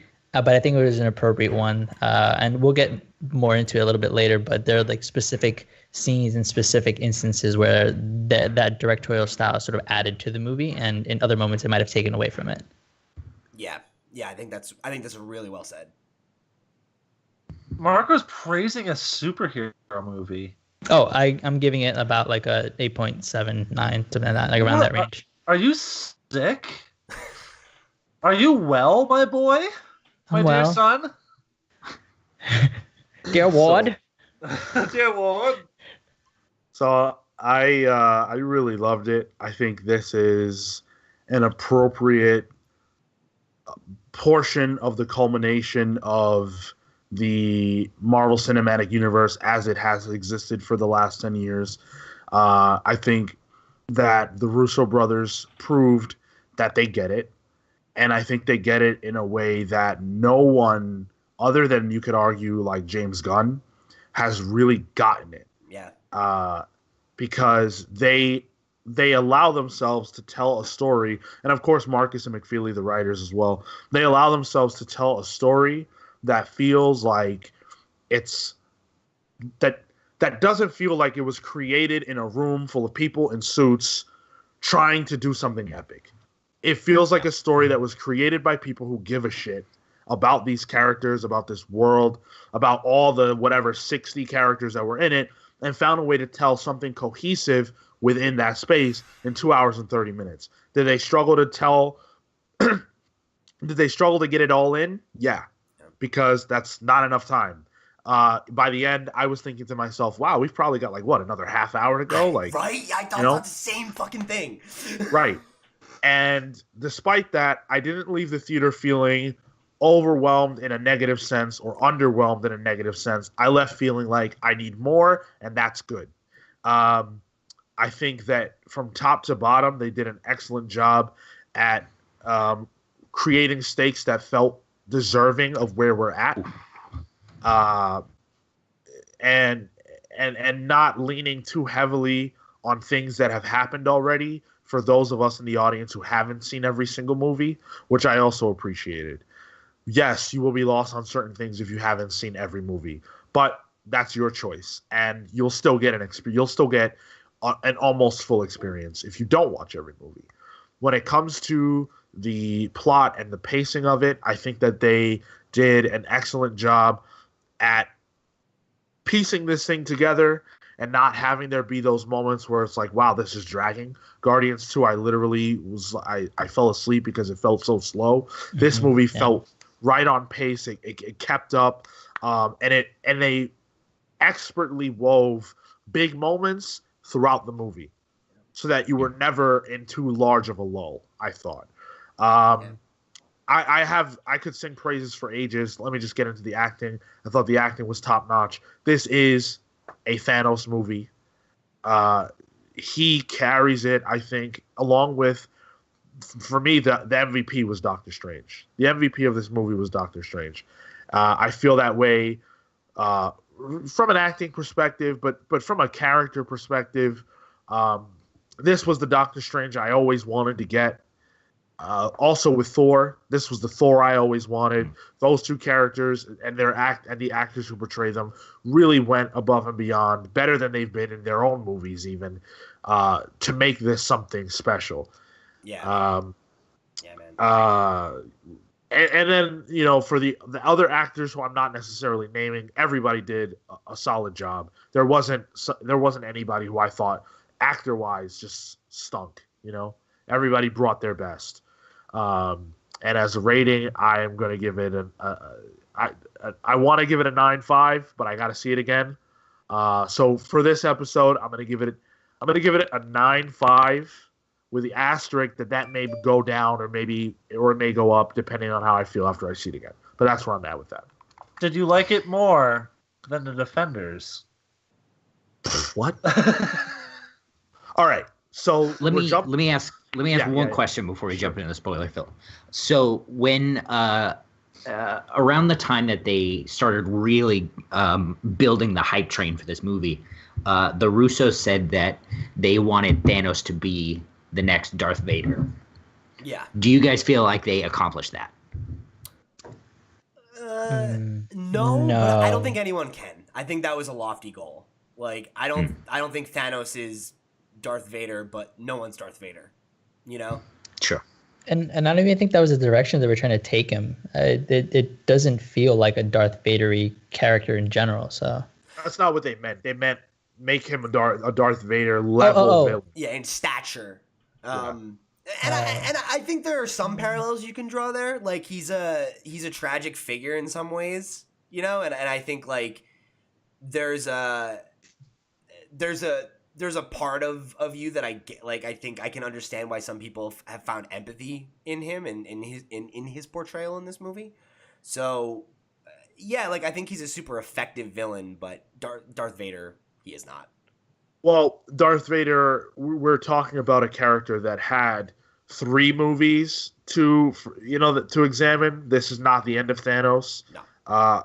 So let's like maybe, but it depends on how it goes in the next movie. Yeah. I don't know though, because the thing about Darth Vader is that even in the single solo Star Wars film that came out in 1977, he had such a large cultural impact that he had already become such a massive villain in cinema history. Mm-hmm. Just by the time that film came out, he was a cultural icon. Yeah, I think I would even maybe argue that Thanos has more time on screen than Darth Vader does in any of those movies. But this is my other thing. It's so difficult to create a cultural icon like that. Like, how many are there in history? The last big villain cultural icon, I think, is probably like Heath Ledger's Joker, right? That was 10 years ago. Yeah. And I think that's the bigger problem is like you can't like no one can ever be Darth Vader again. And maybe to say no one can is limiting, but like Heath Ledger was. Sure. Joker was. That's a great and yeah, but Hannibal Lecter, like there's a handful. Sure, Agent Smith. It's one of those things like when you think about even Heath Ledger though, like a big part of that was that he died in real life too. Like, all right, we're getting into like a whole. You're right. All I was trying to say was that like Darth Vader was the first, and like to try and compare Thanos to him is unfair. I mean, they made the comparison, not me. Yeah, so. Right. And I never thought they could do that, though.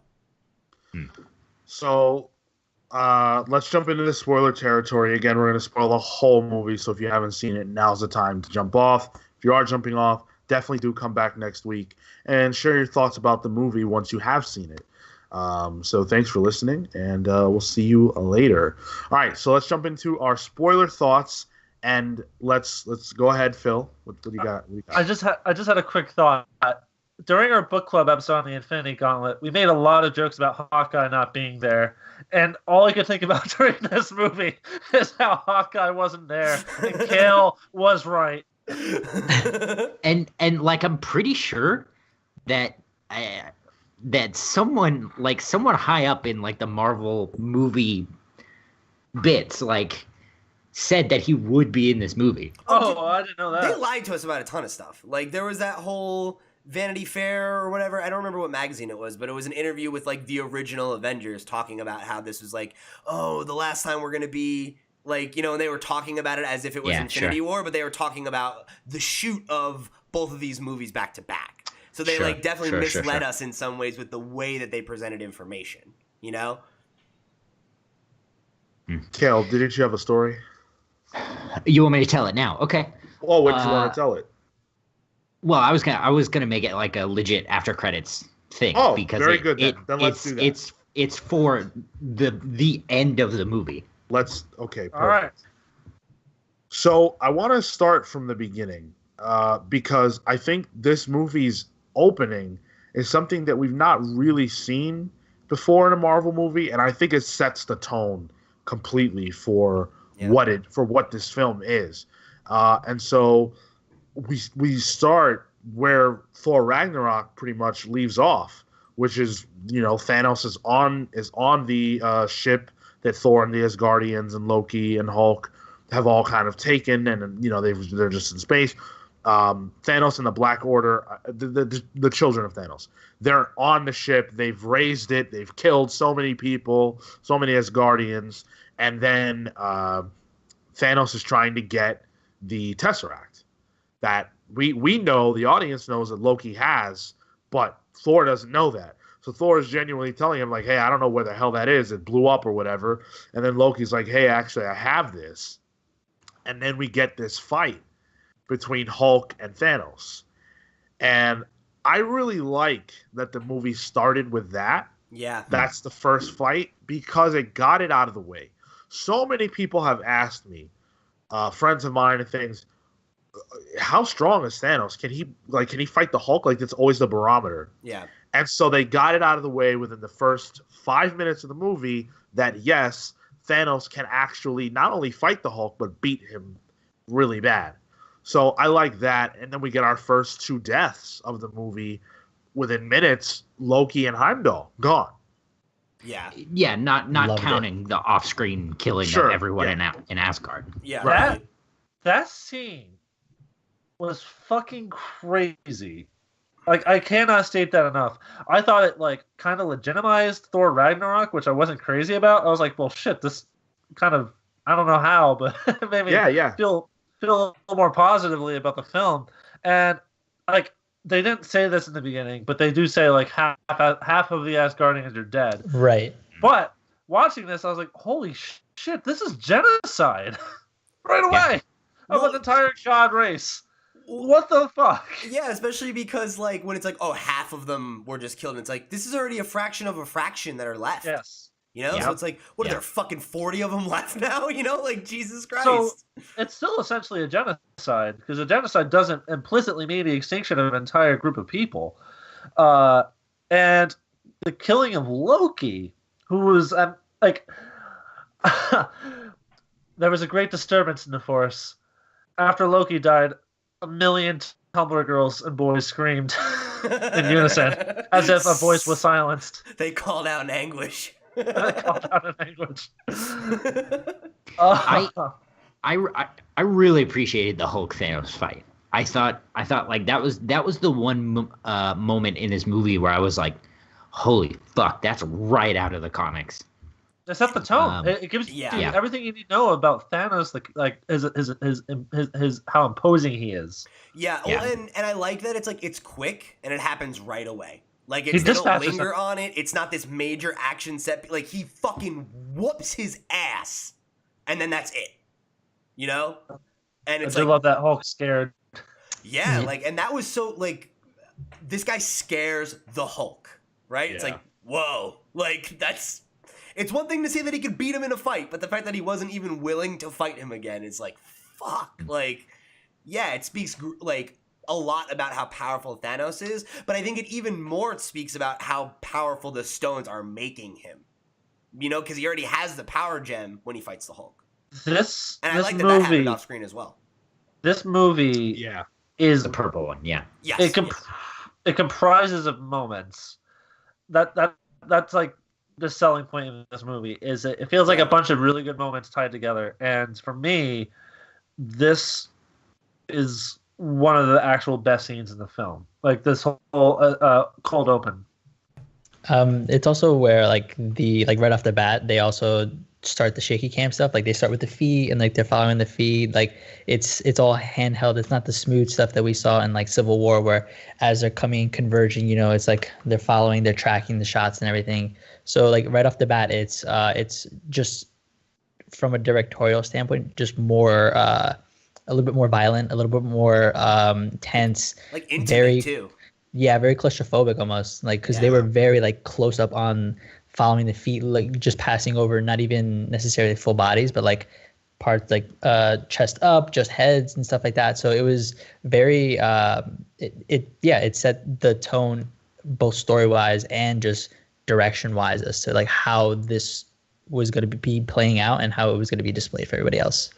I also think having Thanos kill Loki was really like kind of poetic. That it was like that's another way to really set him up is like, oh hey, remember like the old big bad villain, the guy that we used to like look to as the, you know, paramount. Well, it's like, well, he literally just outthinks him and wipes him out. Yeah, he's nothing. Yeah, he's an insect. And like that, and obviously having Thor watch the two of them get killed in front of him too was really tough to watch. You know. Yeah, the only problem I guess I had with that scene, and it's not a big deal, but it just struck me as a little odd, is that Heimdall's last action is to open up the Rainbow Bridge, which is super smart.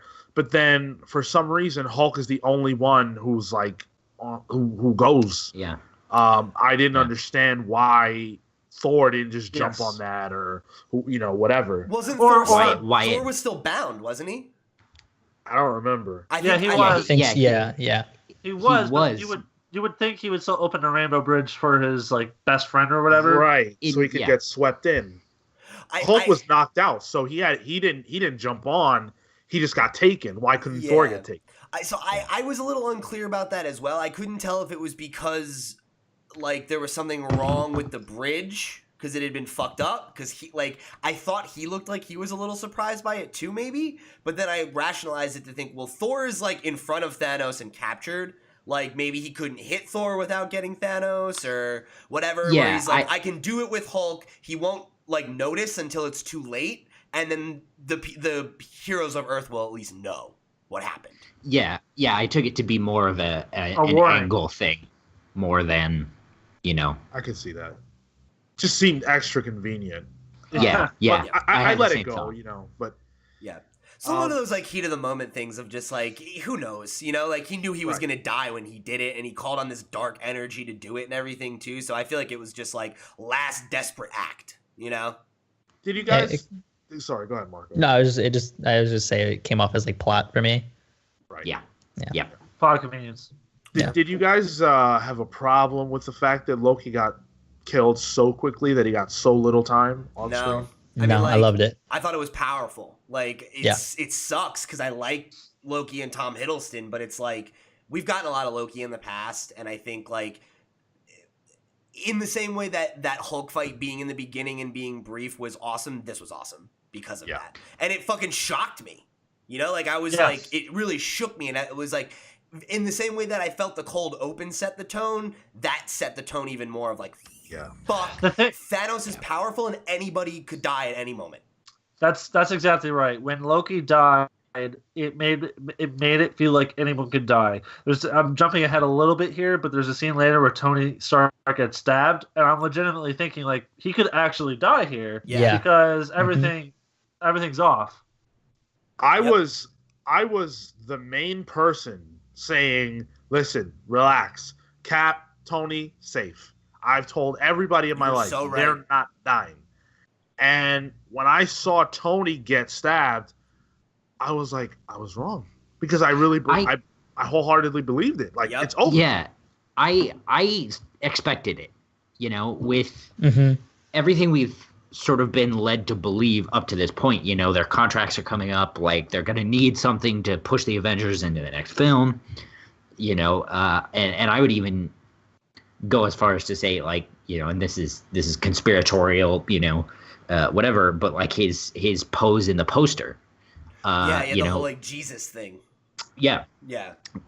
Led you to believe that he would be like the martyr for this, this film. And to build on that, even the opening scene with Pepper, like they're like, oh, we should settle down or whatever, and it's like I was like, oh my god, he's gonna die, it's like I said, like they set up several Chekhov's gun, and like they paid off quite a bit of it. Yeah. I guess we'll probably find out how that goes in part 2, but the follow-up line of after Doctor Strange said it was the only way, in light of the dialogue earlier in the film where he basically said there's this algorithm basically through the time gem that says like, oh, there's 14,000 different ways to go, and there's only one where we win. Like million. No, 14 million. 14 million. Yeah. Sorry, that was a way undershot there, but that felt like a payoff. Yeah. When he recover. I thought so. Yeah, it just like the way it ended up, it was just like, oh yeah, well, we gave him the time gem, and now he's gonna go into the next movie, and it's gonna be, oh well, Doctor Strange was right the whole time. That's the only way we could do it, of course. Well, so we're jumping ahead a little bit, but we might as well. We've all read Infinity Gauntlet, and as it turns out, I think that book actually was more relevant to this movie than we realized. Yes. Because Doctor Strange is Adam Warlock in this movie. Yes. And he did the same thing that the Ancient One does in the Doctor Strange film, where he looks into the future.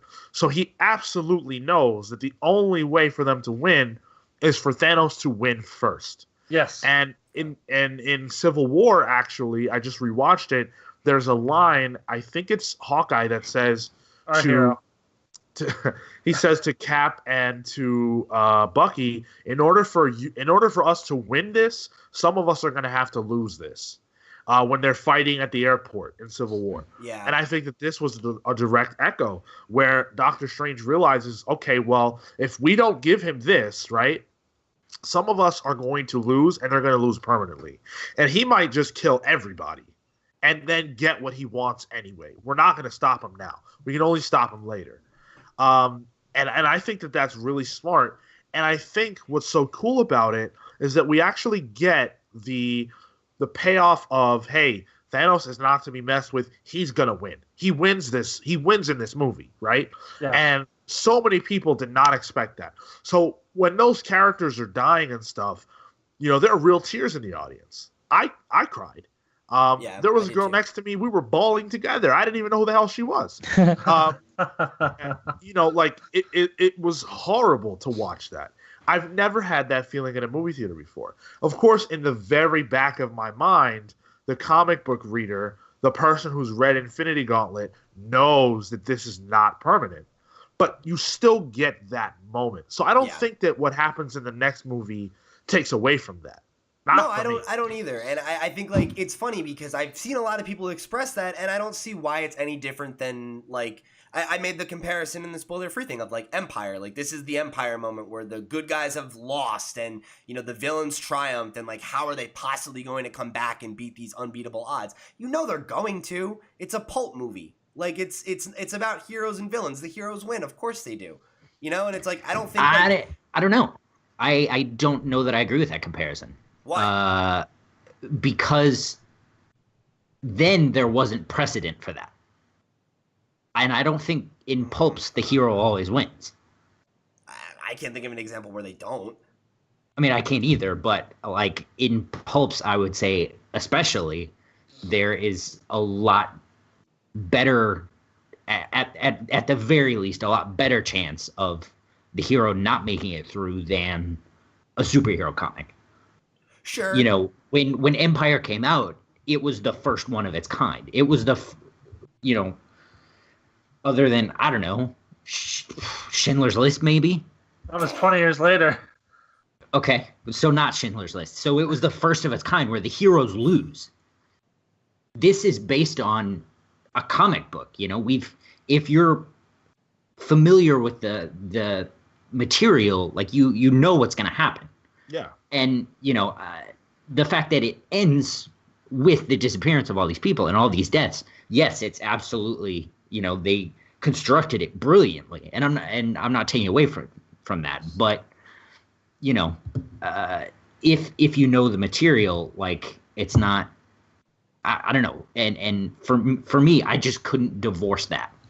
That's just the unfortunate, in my mind, it's the unfortunate reality of deriving content from, it's an adaptation in a way, and like, you just, like, that's just the unfortunate reality of watching the largest budgeted film ever. I don't know, like, this is a massive movie made for a large general audience where the expectation is, as to Pete's point, the heroes always triumph, and like, obviously I knew that it was gonna, how it was more or less going to end if they were going to be relatively faithful. I don't think that takes away from it, because I think the simplicity of doing what is probably right for the direction of the film doesn't take away from the quality of the film. I don't need a swerve every moment to be like, oh, I didn't see that coming, because I think for this film, it was okay. Yeah, absolutely. And I'm not, that's not the point I'm arguing. Okay. I 100% think there was no other way to end this movie. Sure. Like, if they didn't do that, it would have ruined the movie. But you're making the point that because you're familiar with the source material and you know this story and you knew that it was coming, that it lessened the impact for you? Yeah. Okay. Yeah, probably the same for me. When all the people were disappearing, I was like, all right, well, they'll be back next movie. Yeah, exactly. Yeah. I can't argue whether or not it should, like, if it didn't, if the impact was lessened for you, it was lessened for you. That, then that's, sure. And that's where it ends. I just didn't have that reaction.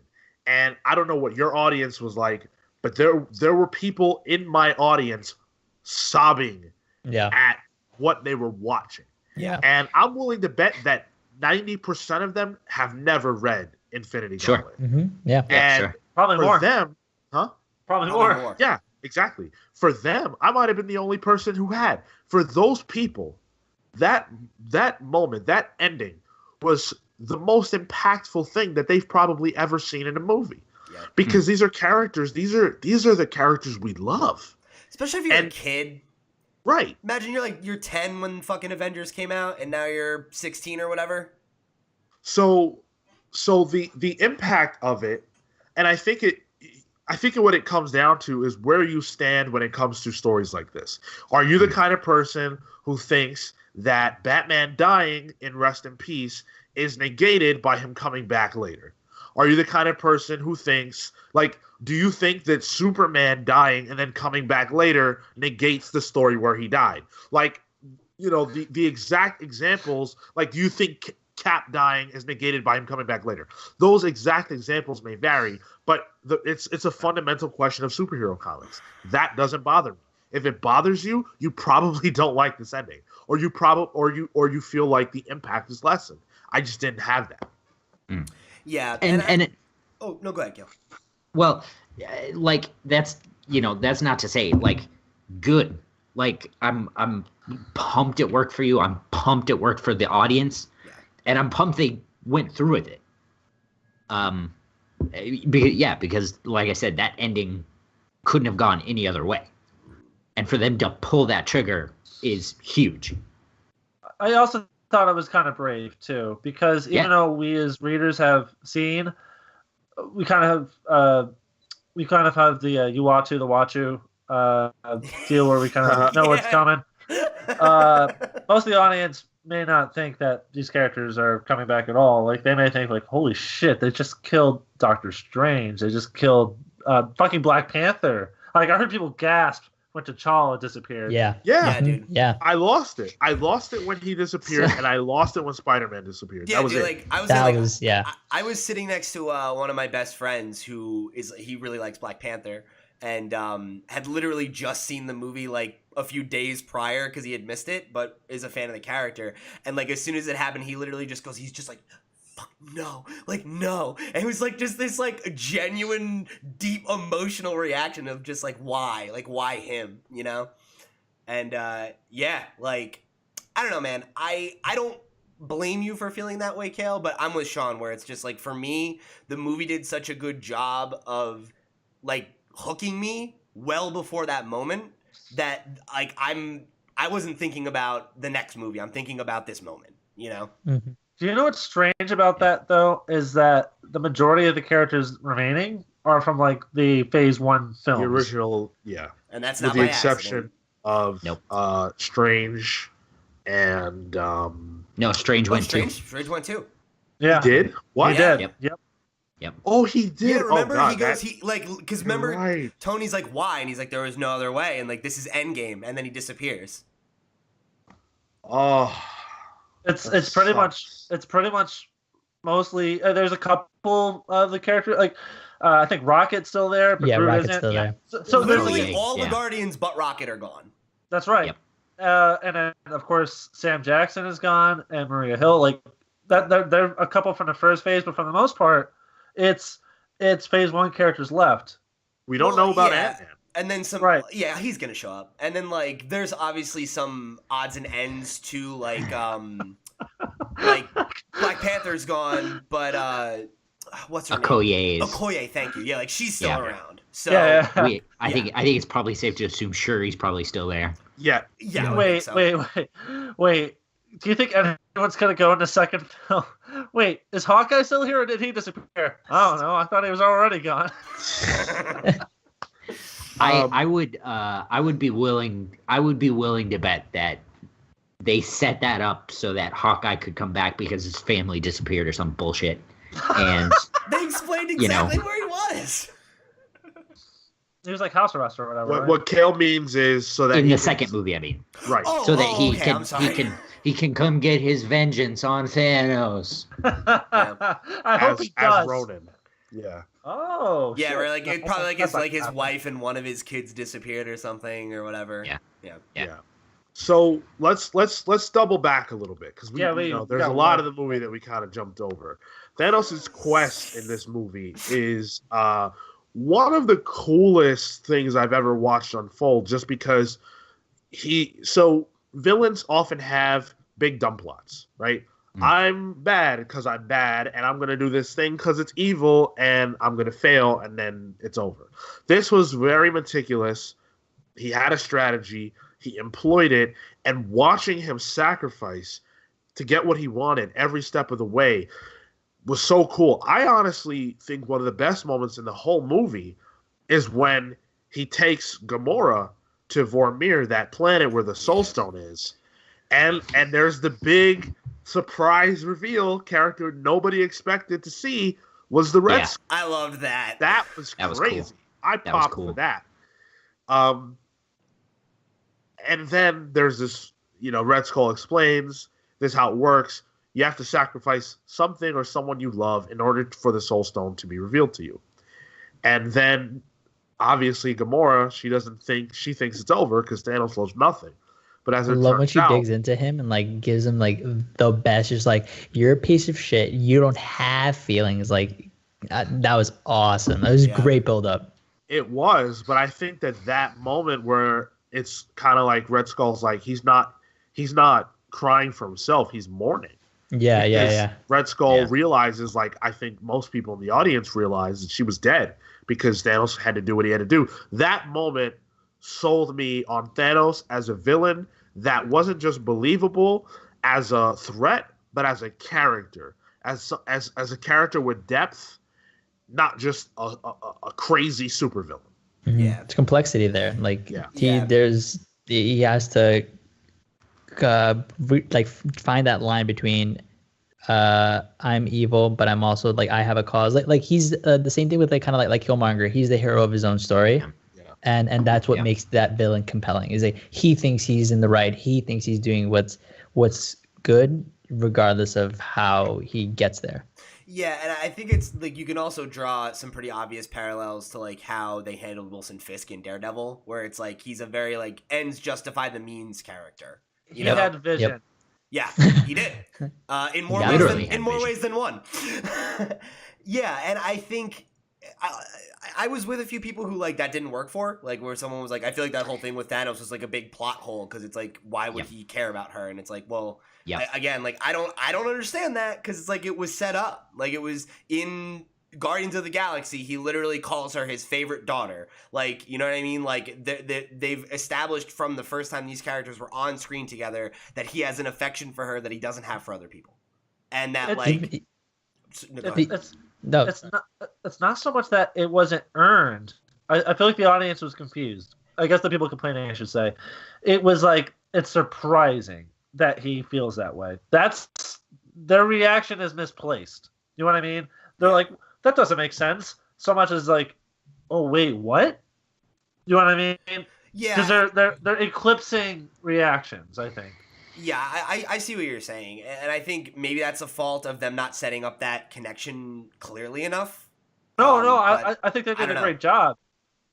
I mean, even in the movie, like they had the scene where he comes up, he's destroying the whole planet. Like they set it up so you can be like, no, he has affection for her. He quote unquote saves her from this planet. He when they're killing the rest of the people, she like tries to look over. He turns her head. He's like, no, like focus on this. Like I'm trying to teach you something. I'm trying to share some part of me with you, regardless of how you reciprocate that. Like that I felt was all in there and made that scene super powerful. Yeah, that was the scene that made him the most scary because he has this tender side, but he's a complete psychopath. Well, and I think what also sells me on it is like the conclusion of his story in the thing that they borrowed from Infinity Gauntlet, where it's like I loved it. You know, like his goal at the end goal here, right, was never to rule the universe; it was to save the universe. And you might not agree with his methods, but he wasn't trying to become, like in this incarnation, right? He's not trying to become a god to become powerful. He's doing it because of his experience on his own planet and his belief that the bloat of life in the universe is going to end life in the universe. Thanos' entire motivation is to combat entropy, basically. The disorder of life. How life is chaotic, is unruly. His entire purpose is to provide the order of basically eliminating half the life in the galaxy. Yep. Or the universe, whatever the scope is. So let me ask you guys this question. There's two parts.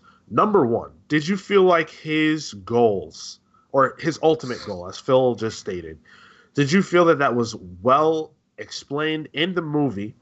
And then also, did you feel that it was believable? In the comics, he's trying to appease death, right? So there's a very obvious and clear motivation because you see death, you see him, you see how they're interacting. It all makes sense. The movie doesn't have that character. So did his motivations work for you? I actually like them more. Okay. I actually struggled with this. I had mixed feelings. At first, I wasn't super sold on it because I was like, his plan doesn't really make a ton of sense. But I kind of backed off of it because I was like, well, he is the Mad Titan, and he's a psychopath. His plan doesn't really need to make sense. It makes sense to him.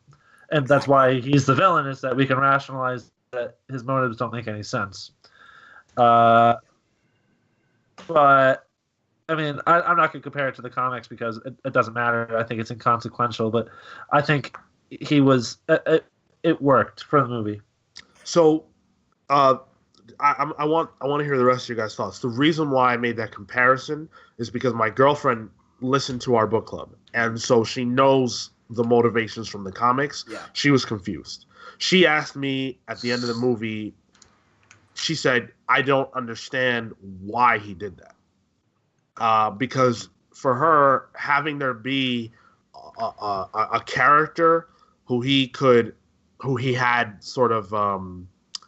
a character who represented what it was that he wanted helped her grasp, while we were talking about it in the book club, helped her grasp what his goals were. Divorced from that, it sounded like grandiose talk that ultimately meant nothing. That's what her experience was. So I think that's interesting because the reason I thought it worked for me and the reason I actually like it a little bit better is... you know, when we talked about it in our book club, like I made the comparison, like I think Starlin is like a very Shakespearean writer. You know, like you look at Infinity Gauntlet and so many of the major players are personifications of these grandiose ideas and concepts, and they're not people, you know, like they're gods or they're personifications. And I think what I like about this is it reminded me of Killmonger, where like I thought his motivation totally made sense because like Phil said, it makes sense to him. Right? Like whether or not it would actually work, whether or not it actually makes sense is relevant. In his mind, this is the path to save the universe. And he's not a genocidal madman, he's a savior. Mm-hmm. A prophet. A prophet, you know, or genocidal again, like, prophet. He's the brush fire that saves the forest. You know? And you don't blame the fire. And I think that to me is super compelling because I bought it. You know, like, do I think that what he's doing is right? No. But you can see his internal logic. And I think through the dialogue he has with Gamora, where she's like, you destroyed my home planet or whatever, and he's like, you used to go to bed scrounging for food, living and dying in the streets or whatever, and now, because I wiped out half the population, everybody that's there only is known a full belly, and, you know, there's less civil unrest, there's less poverty, and it's hard to argue with those results, right? He called it a utopia. Exactly. And that's my thing is, like, that's what made Thanos work for me, is, like, he was an ends justify the means guy. He doesn't see himself as evil. He doesn't see his actions as evil. He sees them as or maybe he does, but they're necessary evils. You know, they're compromises to make. How can you trade, like what they talked about with Vision, right? Like, how can you trade one life for millions of lives? You know, and I think that's his whole thought process. And like, it makes sense whether or not it's true. It works in his own twisted way. With that, I like how they juxtapose that with Captain America. When he said we don't trade lives for lives, I was like, fuck, man, we got Steve Rogers in the house. He's fucking here. Yeah, man. And like he even says, he's like, not even one. And that's fucking great. And that puts them at such a good, you know, they're good counterpoints to each other. Yeah, and I think the reason why Thanos worked for me as one of the top villains of all time in this movie is because he can show his work, right? Number one, he can say That's good. He can say, I think this, I did this, it worked how I thought it would, right? Yeah. You cannot argue with results. Is it horrible that people died? Yeah. But all these years later, no one alive remembers that, and all they know is that life's great, right? So that in and of itself is fantastic. But then you also add that Thanos literally is in his motives the antithesis of the Avengers, right? Because the Avengers are about saving everybody. Thanos is like, you can't save everybody, and your goals are actually going to lead to exactly what you're trying to prevent. Here's an alternative solution. And I love that because when you think about The Dark Knight and Heath Ledger, and you think about what he represented to Batman, the order versus chaos, both trying to achieve similar goals, but through totally different means. You think about Killmonger and Black Panther, similar situation. I see Thanos as the culmination of that in a way better way because, as I said, he can present to you facts that prove he's right. What's bizarre, though, and the problem with it for me, is that the gauntlet is supposed to essentially provide some form of omnipotence. In the comic, he struggles to grasp it, and he's going crazy. But his motive is still to appeal the person, the personification of that he loves. Yep. Here, his motive is driven by grief, by tragedy, and the gauntlet should provide context where you could create a universe, presumably, that is rid of starvation and poverty and things like that. In addition to that, your plan, you're going to have to constantly reset like every 50 years because just look on Earth. Back in the 40s, the population of the planet was 3 billion people. We're rapidly encroaching upon 8 billion people now. And there's all kinds of talk of resources dwindling because of having to provide for such a large population. He's going to have to constantly redo this, kind of like the Reapers do in Mass Effect. His plan is by nature flawed, and him having the gauntlet and having such a flawed motivation, that's where my problem lied. I kind of justified it in the sense that, like, well, he's crazy. It's just not implicitly stated that he's crazy, but I'm sure we'll get there. I don't really feel like he would have a problem with that. Oh, 50 years go by, there are more people. All right. Yeah, right, but I think like ultimately, does that mean that plan worked? If you have to still be a factor in there. Yeah, like exactly. What happens after you die? Then your plan is like, okay, someone else has to keep this up. So then I don't think he planned on dying. He presumably won't die with the gauntlet. Yeah. Right. Well, so I think that what it comes down to is, like, we all have singular focuses, right? Yeah. We come up with a plan and we come up with a way to execute that plan, and that's it. Regular humans are like that. So it's not crazy to me to apply that logic to Thanos, who already has gone through this horrible trauma of seeing what happened to his home planet and then saving another planet from that experience by doing things his way. Yeah, he's bullheaded for sure. But I don't think that makes his plan. I don't think it makes his plan a plot hole. I think it makes his plan the flaws of the way that people think. It's not that his plan. That's one thing. But it's when he has the actual gauntlet that it feels like he should be above it. But maybe he's going crazy or something. The thing is, like, in the book, by the time we're there, he's already got all 6 gems. Right. And he's going crazy. It's said over and over and over. The gauntlet is crushing his brain, but we don't really have that in the film. Well, in the film, it's all about him getting the gems. Yes, and I think the counterpoint to that, too, is you have to think about, like, to Cale's point, how much time we spend with him with all the gems out in space alone or talking to people and exploring how he feels, where in this, he gets the gems and is immediately in a conflict with all the other heroes, beats them, does the snap, and then goes and takes his respite. So I don't think it's... he actually doesn't even beat them. Yeah. Thor he gets the last gem and he's killed. He has to do it because it was about to be over. No, yeah, you're right. Yep. So that's the thing is I don't even feel like he had the opportunity to grapple with how he's feeling with his newfound powers. And I think we'll probably explore that in the next film.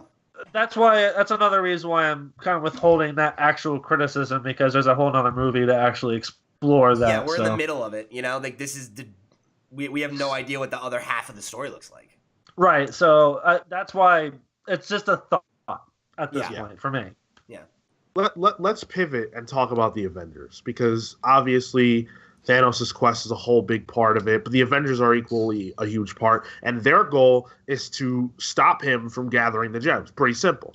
And certain of them have the goal of figuring out a way to actually defeat him. That's what Thor's doing. What did you guys think about the Avengers as a whole, but then also how they were split in this movie? Because we did have several camps. So that's actually a part of the problem for me, is that it has a singular focus, but it gets stretched.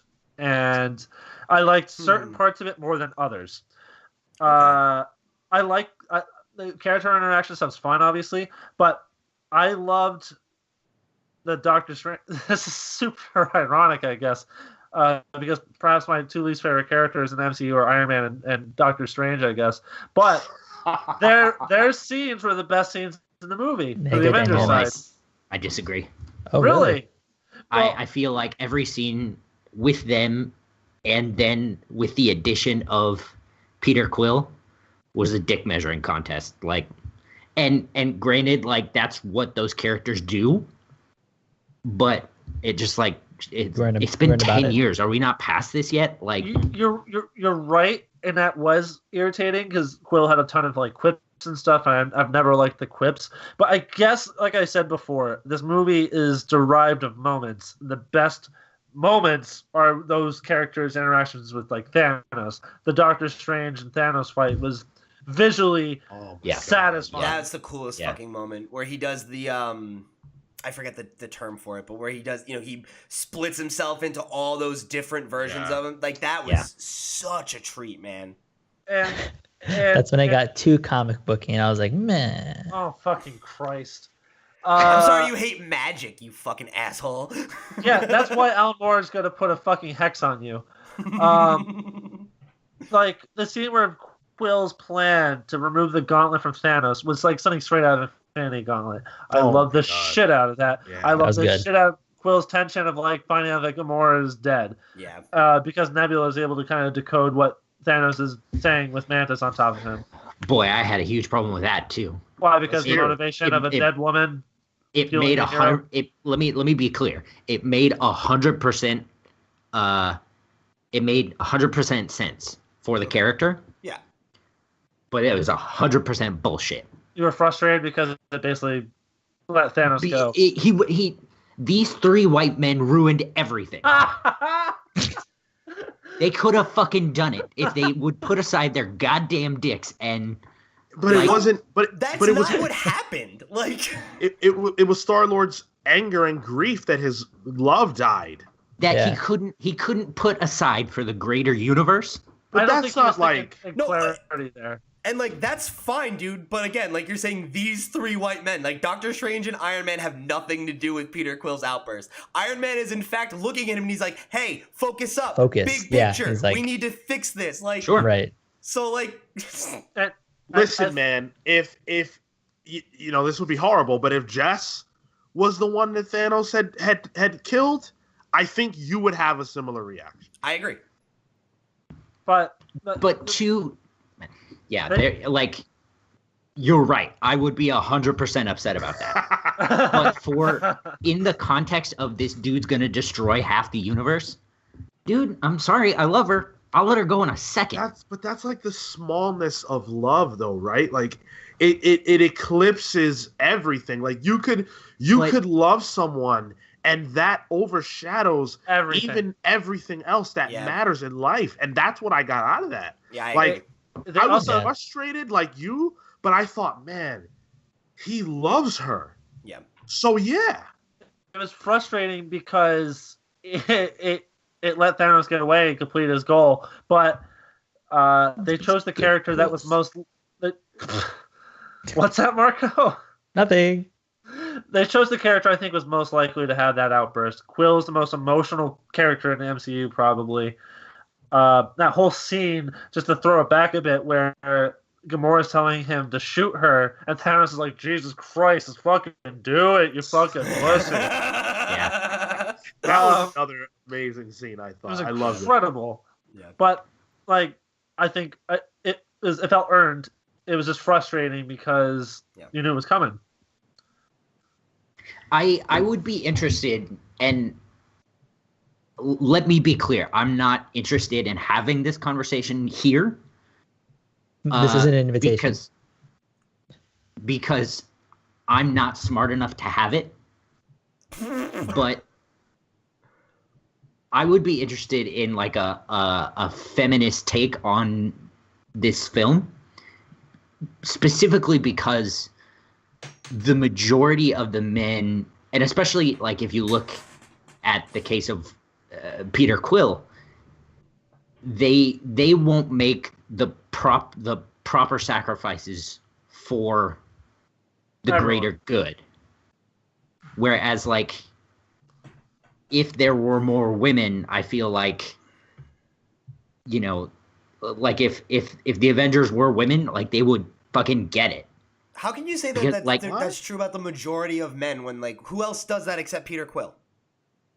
Well, hold on. I think did I not just say I would not like to have this conversation because I'm not smart enough to have it? You brought it up, so. Well, I also qualified it by saying I don't want to have the conversation. I will say this. I think a big feminist critique would be that Quill's motivation for vengeance comes from the death of his female companion, which is obviously like a huge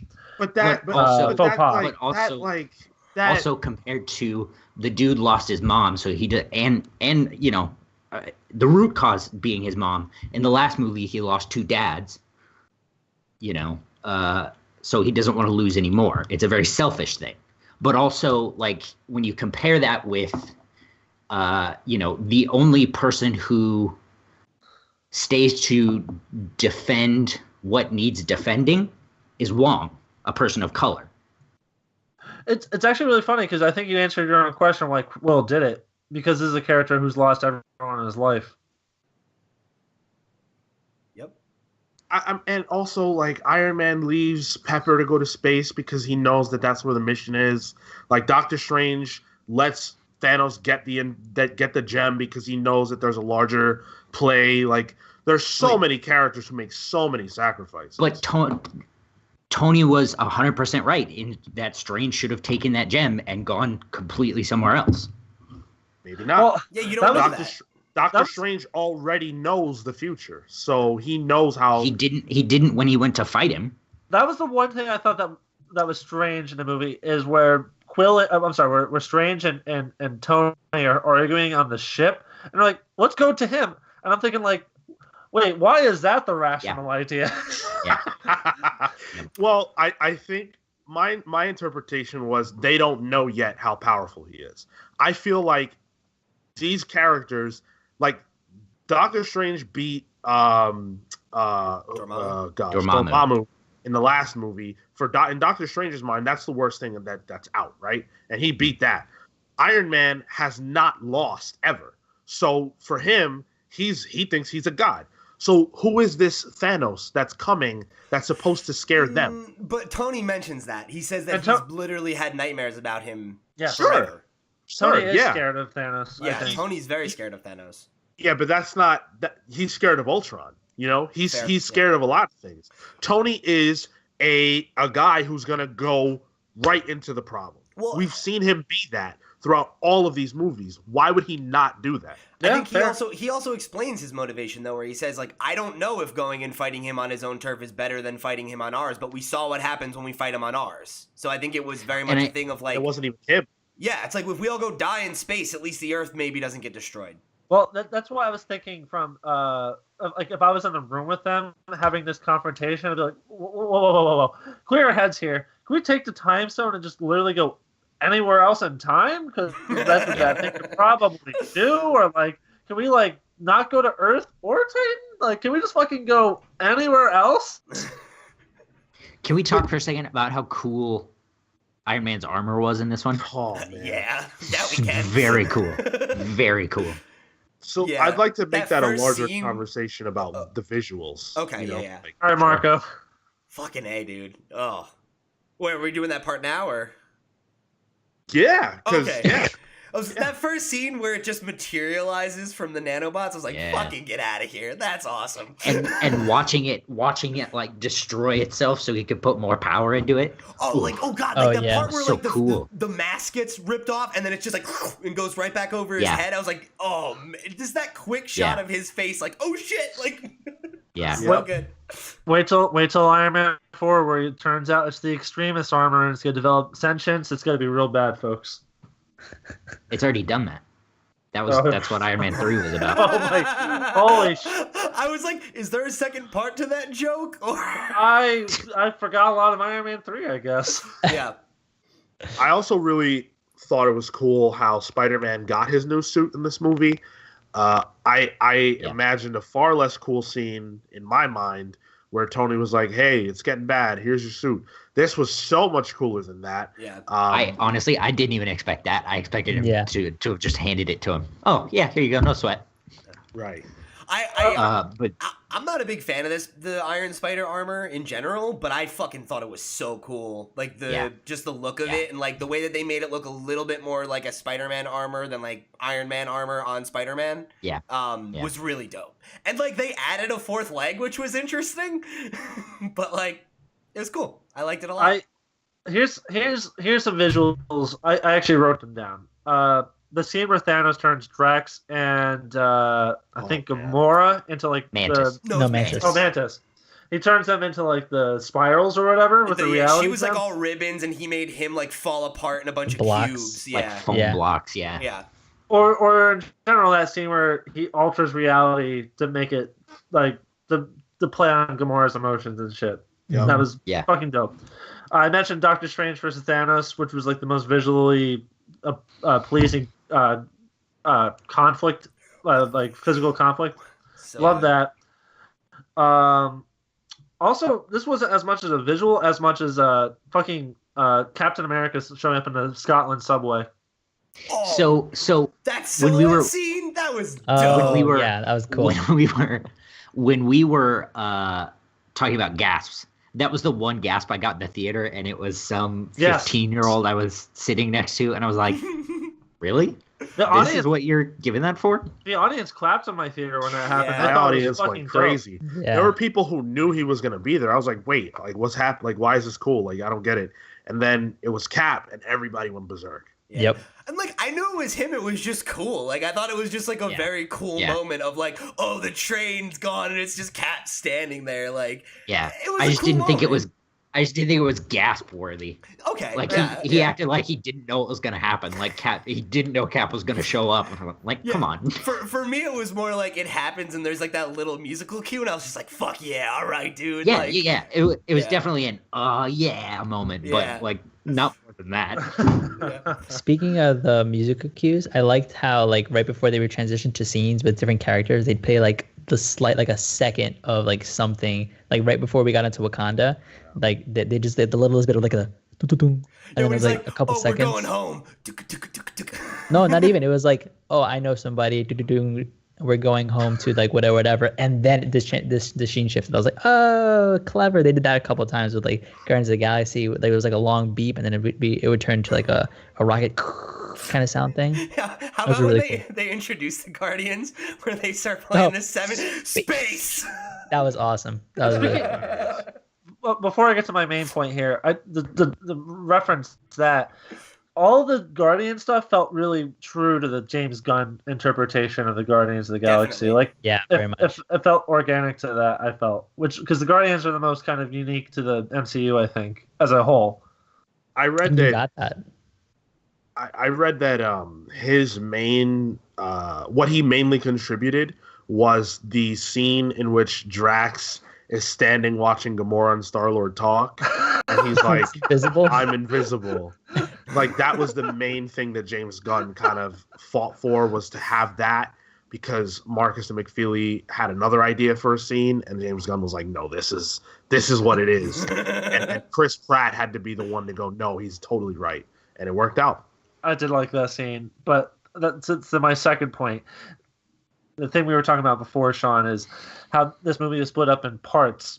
The other part, which ties into the visuals, was Thor, Rocket, and Groot. Oh man, yeah. And the scene on the Dead Star where Thor has that was some Superman shit. Yeah, it was fucking dope as fuck.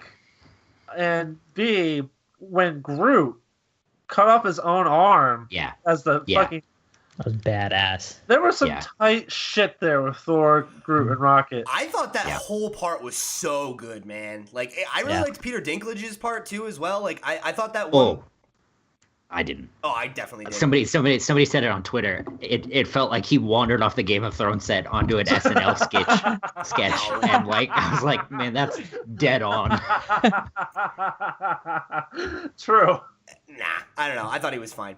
No, like I really thought that moment before they even get there, but like when they're headed there between Rocket and Thor, where he's like, it's time to be a captain, and he like sits down and they have that conversation. Like, that was such an emotional moment, and like, not to like give a backhanded compliment, but I was very much just like, when did Chris Hemsworth learn to act this well? Because it was the most I ever like felt for him as a character. Thor 3. Yeah, I guess you're right. Honestly. I think that's when he opened up in this universe. Because it really, like, it worked for me. Like, that like, you can see the pain. He's got tears in his eyes, but he's still got a smile on his face. He's trying to be optimistic. And, like, that's Thor. You know, like, that like, I don't know, it worked for me. It worked for me really well. And I thought then him being willing to make that sacrifice play, was like, you're going to have to, like, take the whole brunt of a star. It's like, that could kill you. And he's like, only if I die. It's just like... Yeah. That was... So, okay. It's good. I've got two things. The first one, that Defenders game that Groot plays, I had that. Like, that was legitimately, I'd completely forgotten about it. That was my first video game. That's awesome. It had like a little, I remember distinctly, it had like a little volume knob. That's how old I am. It took C batteries. Whoa. Yeah. It was incredible. Number two, like, the part where he has to reignite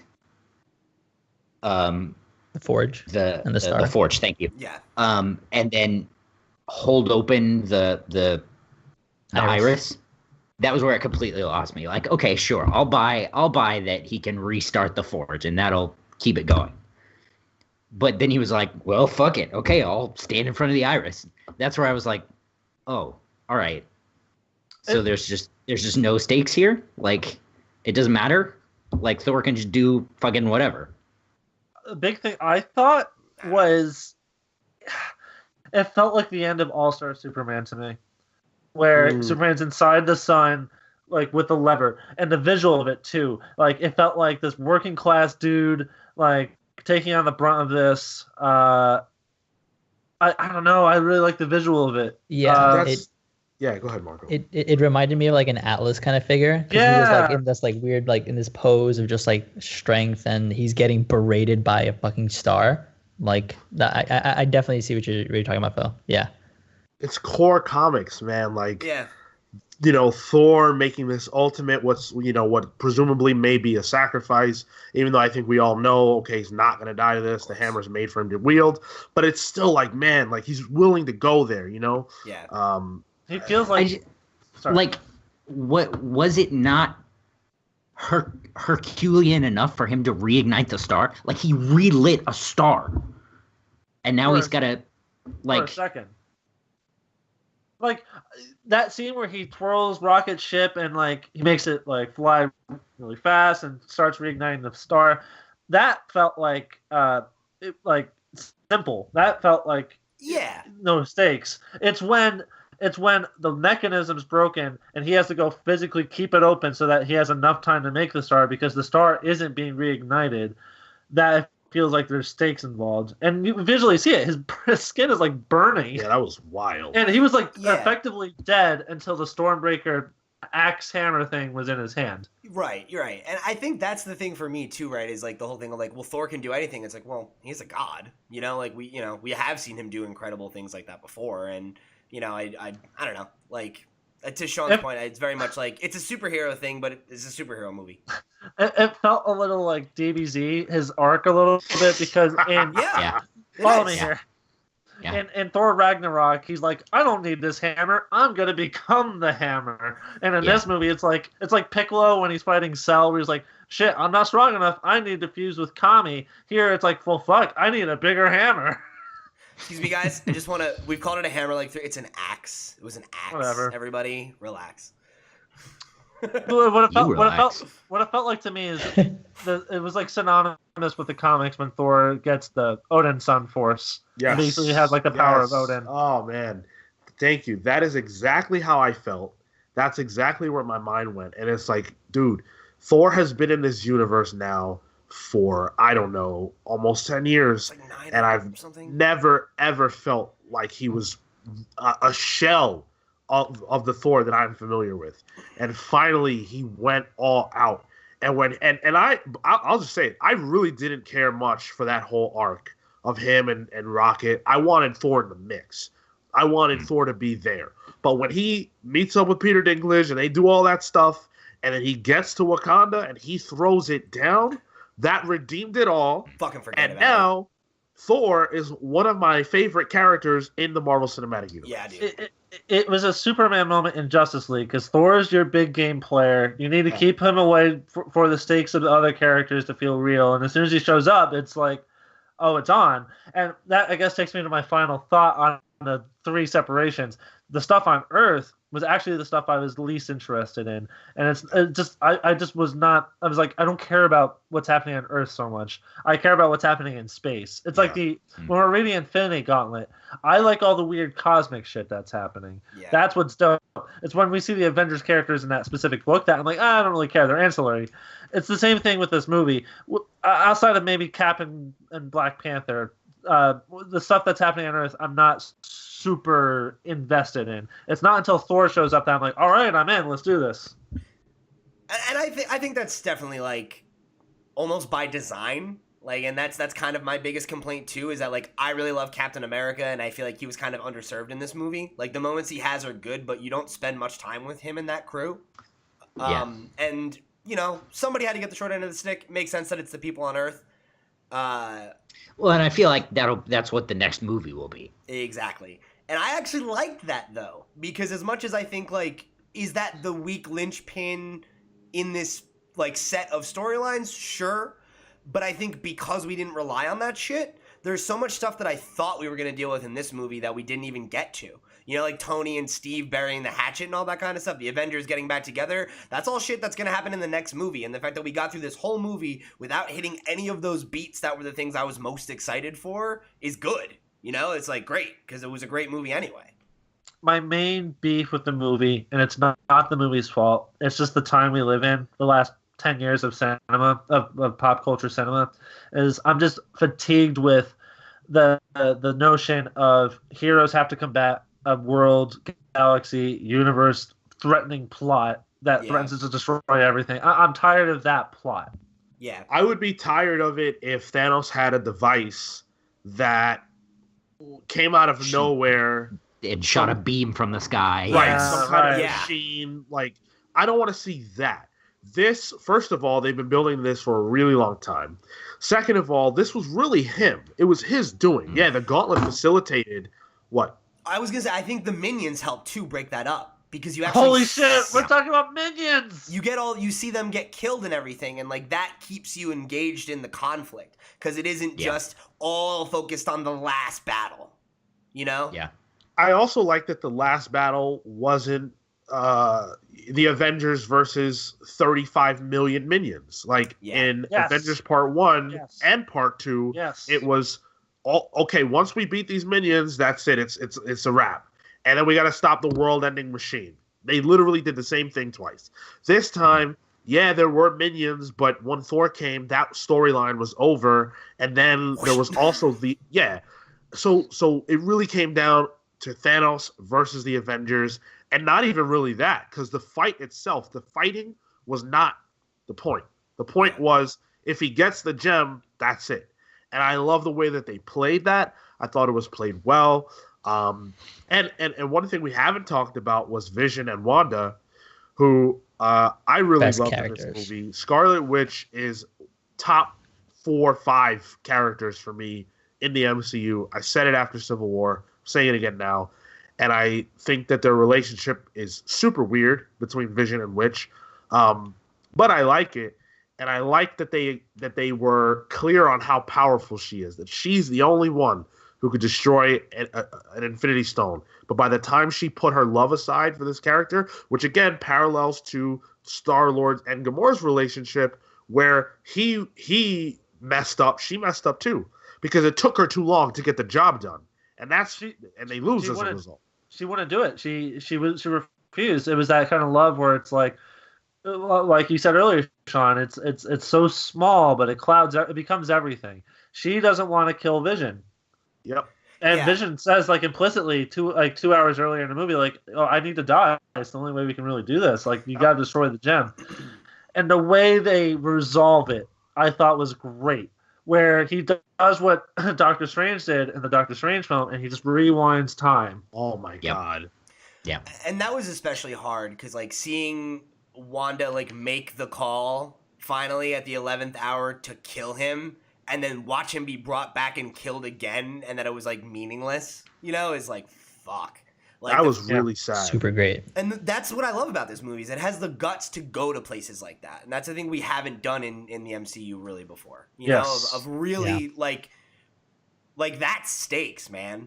You know, like, and again, I really, personally, I felt like both of the moment with Star-Lord and Wanda in those 2 moments really work well, you know? And I think they do undercut the narrative we talked about that Cap is kind of representative of like that, like the one person is like, well, if that's your world, like, do I even care if the universe is saved if I don't have you? You know, like, and that's a very, like, selfish thing, but human beings are selfish. Love is selfish, you know, and like, Thanos is an alien. Thanos is an alien who has a different way of looking at things than we do, and apparently a different way of looking at things than even his own kin do, which makes him so unique and such a unique threat to the Avengers, because he didn't care about killing Gamora. That was nothing for him.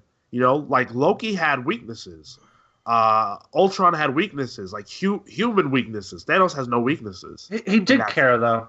He did, but Thanos. He cared, but he didn't care enough not to do it. It was a necessary sacrifice for him. Yeah. But I think that does make him a good counterpoint to Loki, though, because like Loki isn't capable of that kind of thing, right? Like when it came down to like choose your brother or the Tesseract, he folds because he does care about Thor, and it's like say what you like. Loki has feelings, you know, like he tries to hide them, but he's not a sociopath in the way that Thanos is, and so Thanos isn't even one. He's just a person who's willing to do whatever it takes. Yeah. Loki's final line to Thanos, where he says, "You will never be a god." Fucking loved it. That was very good. Yeah. That was two questions. So poetic too. Yeah, you kidding me? 2 questions here. Is Gamora dead? Do you think? Oh, cool. So I'm glad you brought that up. No, because I think that everybody who we saw die is in the Soul Stone. Loki's dead. Shit. Heimdall's dead. Gamora's not, and no one else that died in the whole half the universe thing. None of them are dead. I think that they're all just in the Soul Stone. But Loki and Heimdall would be dead because they died before the Soul Stone. Exactly. Okay. Yeah. I would be, with the exception, I would be surprised if Loki was actually dead. There could be other means. Yeah. Just because that's his thing. That's his whole jam. Dude, like they made a specific point to call that out twice too, though. You know, where Thanos says, "No coming back from this one," and then literally again when Thor and Rocket are talking, and he's like, "Oh, well, he's died before, but I think it might have stuck this time." Mm-hmm. So like, I don't know. Thor reignited a star and then lived to tell the tale. Like, fuck that. It's not the same as bringing someone back from the dead. Also, just yeah, it is. From an IRL standpoint, I think Tom Hiddleston's is done doing it, probably. Yeah. But I think, like, I mean, at minimum, we'll see him in Avengers 4. Could they figure out a way to bring him back if they want to? Yes. My perspective on the outset is that he is perma-dead. But I think that every death from Gamora and on, those people are all coming back and are all currently in the Soul Stone. The only reason I ask about Gamora is because all those other characters turned to ash and disappeared from reality. Does. Gamora, you see her body prone on the ground. The Soul Stone was the one she led him to, right? Yeah, the yellow one, yeah. I don't think she's stuck in there because, like, she was the sacrifice to a soul for a soul. Why would her soul be in there? The reason why I have that feeling is because Thanos talks to the child version of her in a place that looks really strange. Oh, true. And she's like, "What's it worth?" See, that scene for me was the, like, where the motives for Thanos, like, actually tie up. Like, he ends up asking her because he is connected to her on, like, an actual emotional level. And I forgot what she asked, but she asked him, what did it cost you? Oh yeah, what did it cost you? And it was like everything. And then there was like a pause where it panned back to her, and she had like these longing eyes of it. For me, it seemed like the next logical question was it worth it? But then that sort of doesn't happen, and then we get to see that when he's sort of sitting by himself back on Titan with like a different reality, and he's just looking up, and he has like almost this half smile of just like, yeah, maybe it was at the end of the day. So the sun has risen, like he said. Yeah, yes, he got what he wanted. I wondered if that was death. I think so. I think that was his, like, because he like blanks out for a sec. And then when you look back, like the glove is like the gauntlet's like all burnt out and like kind of fucked up. Yeah. And so like I think. Sorry, go for it. No, go for it. That scene came right after Thor impales him right in the chest with the it's Banner Ray Bill's. No, it's right after he does the thing. Stormbreaker. It's but Marco's right. It's right after he does that because I know. But he is dying. It's like a fatal blow. And then he snaps his finger, and then Thor's like, "What have you done?" And he disappears. Yeah. So you think he's dead? I don't know.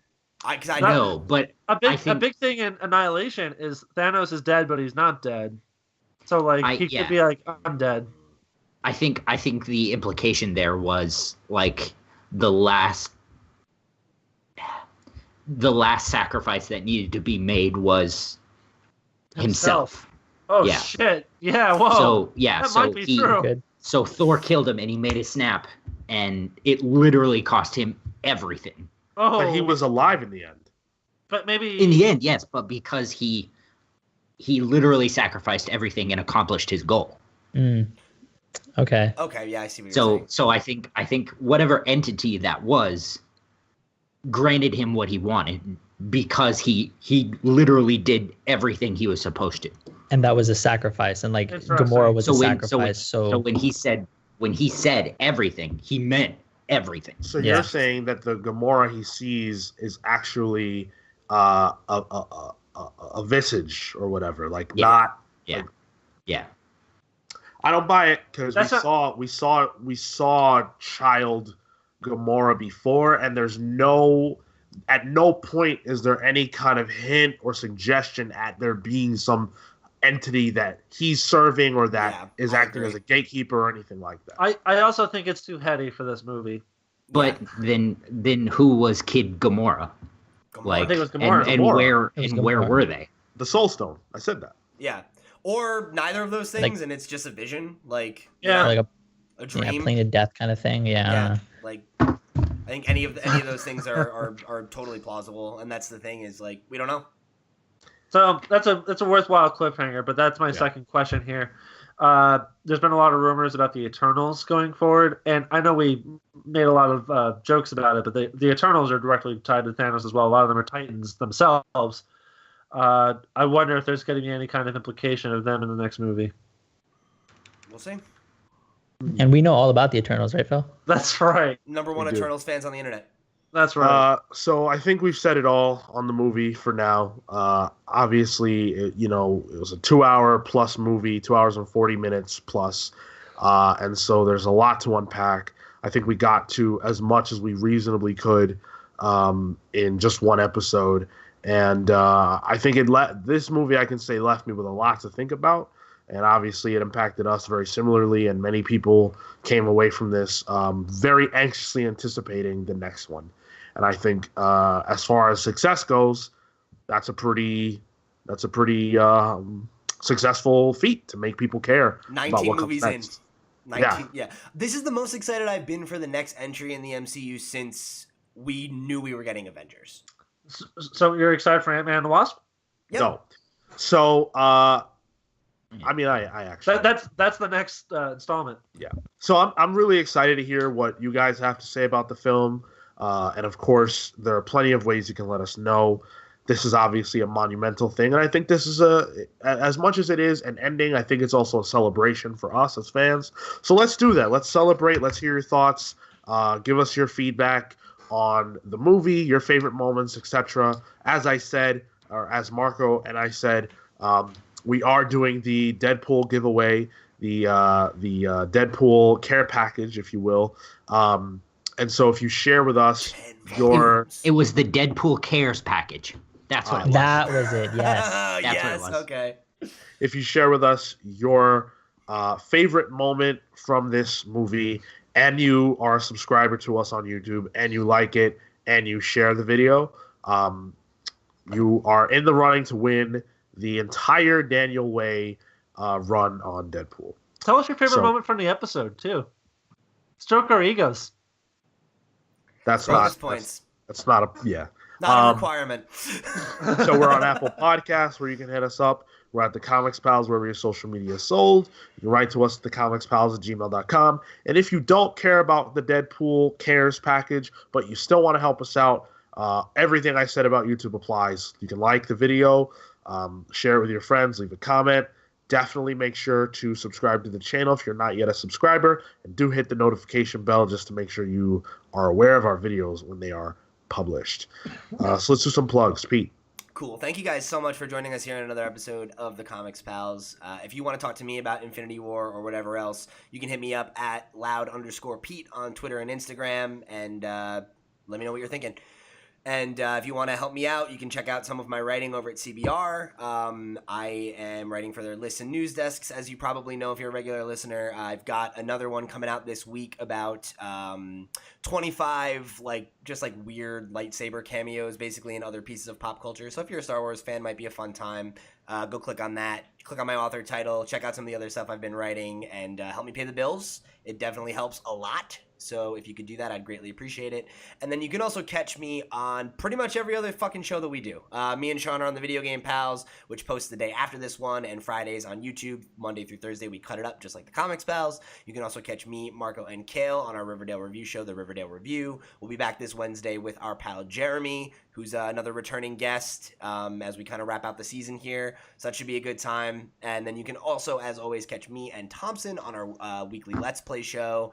Pals Play, last week we played some God of War. That was a great time. Go check that out. This week, nothing was new, so we did some just kind of random versus one-offs. We played some Overcooked. We played a little bit of Puyo Puyo Tetris, and I spanked him like the child he is, so it was a great time. Awesome. Cale? You can find me on Twitter and Instagram at TotoInto. That's TotoIntow. My comics are on Comixology under Panels Publishing. I do a series of sort of kaiju styled books with a twist. So did he get nominated for an Eisner this year? No, not this year. You can also find them at selfie.com/panels publishing, where you can find the entire Panels catalog, which I highly recommend. Awesome. Phil? If you want to tell me how you think Steppenwolf was better than Thanos, feel free to. That's a hell of an argument to make. That's one hell of a soapbox to get on, and I'm not talking about Sean's soapbox either. Otherwise, you know what? You can follow me as Cyborg Bebop at Cyborg Bebop on Twitter and Instagram. Feel free to message me and tell your friends about us. Marco?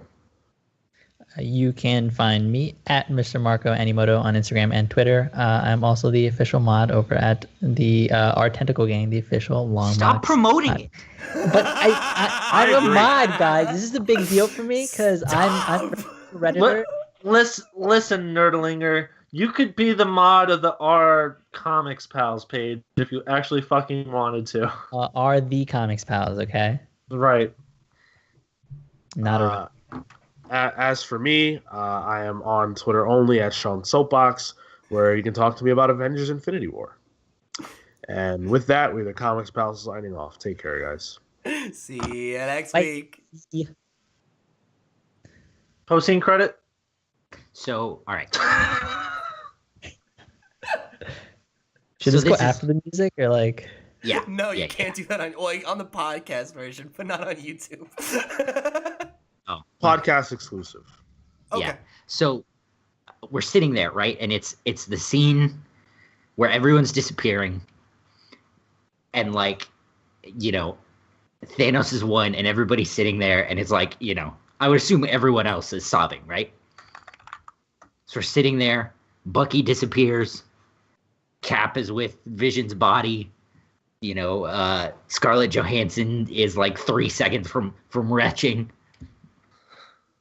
And all of a sudden, the lights came on in the theater, like full blast. I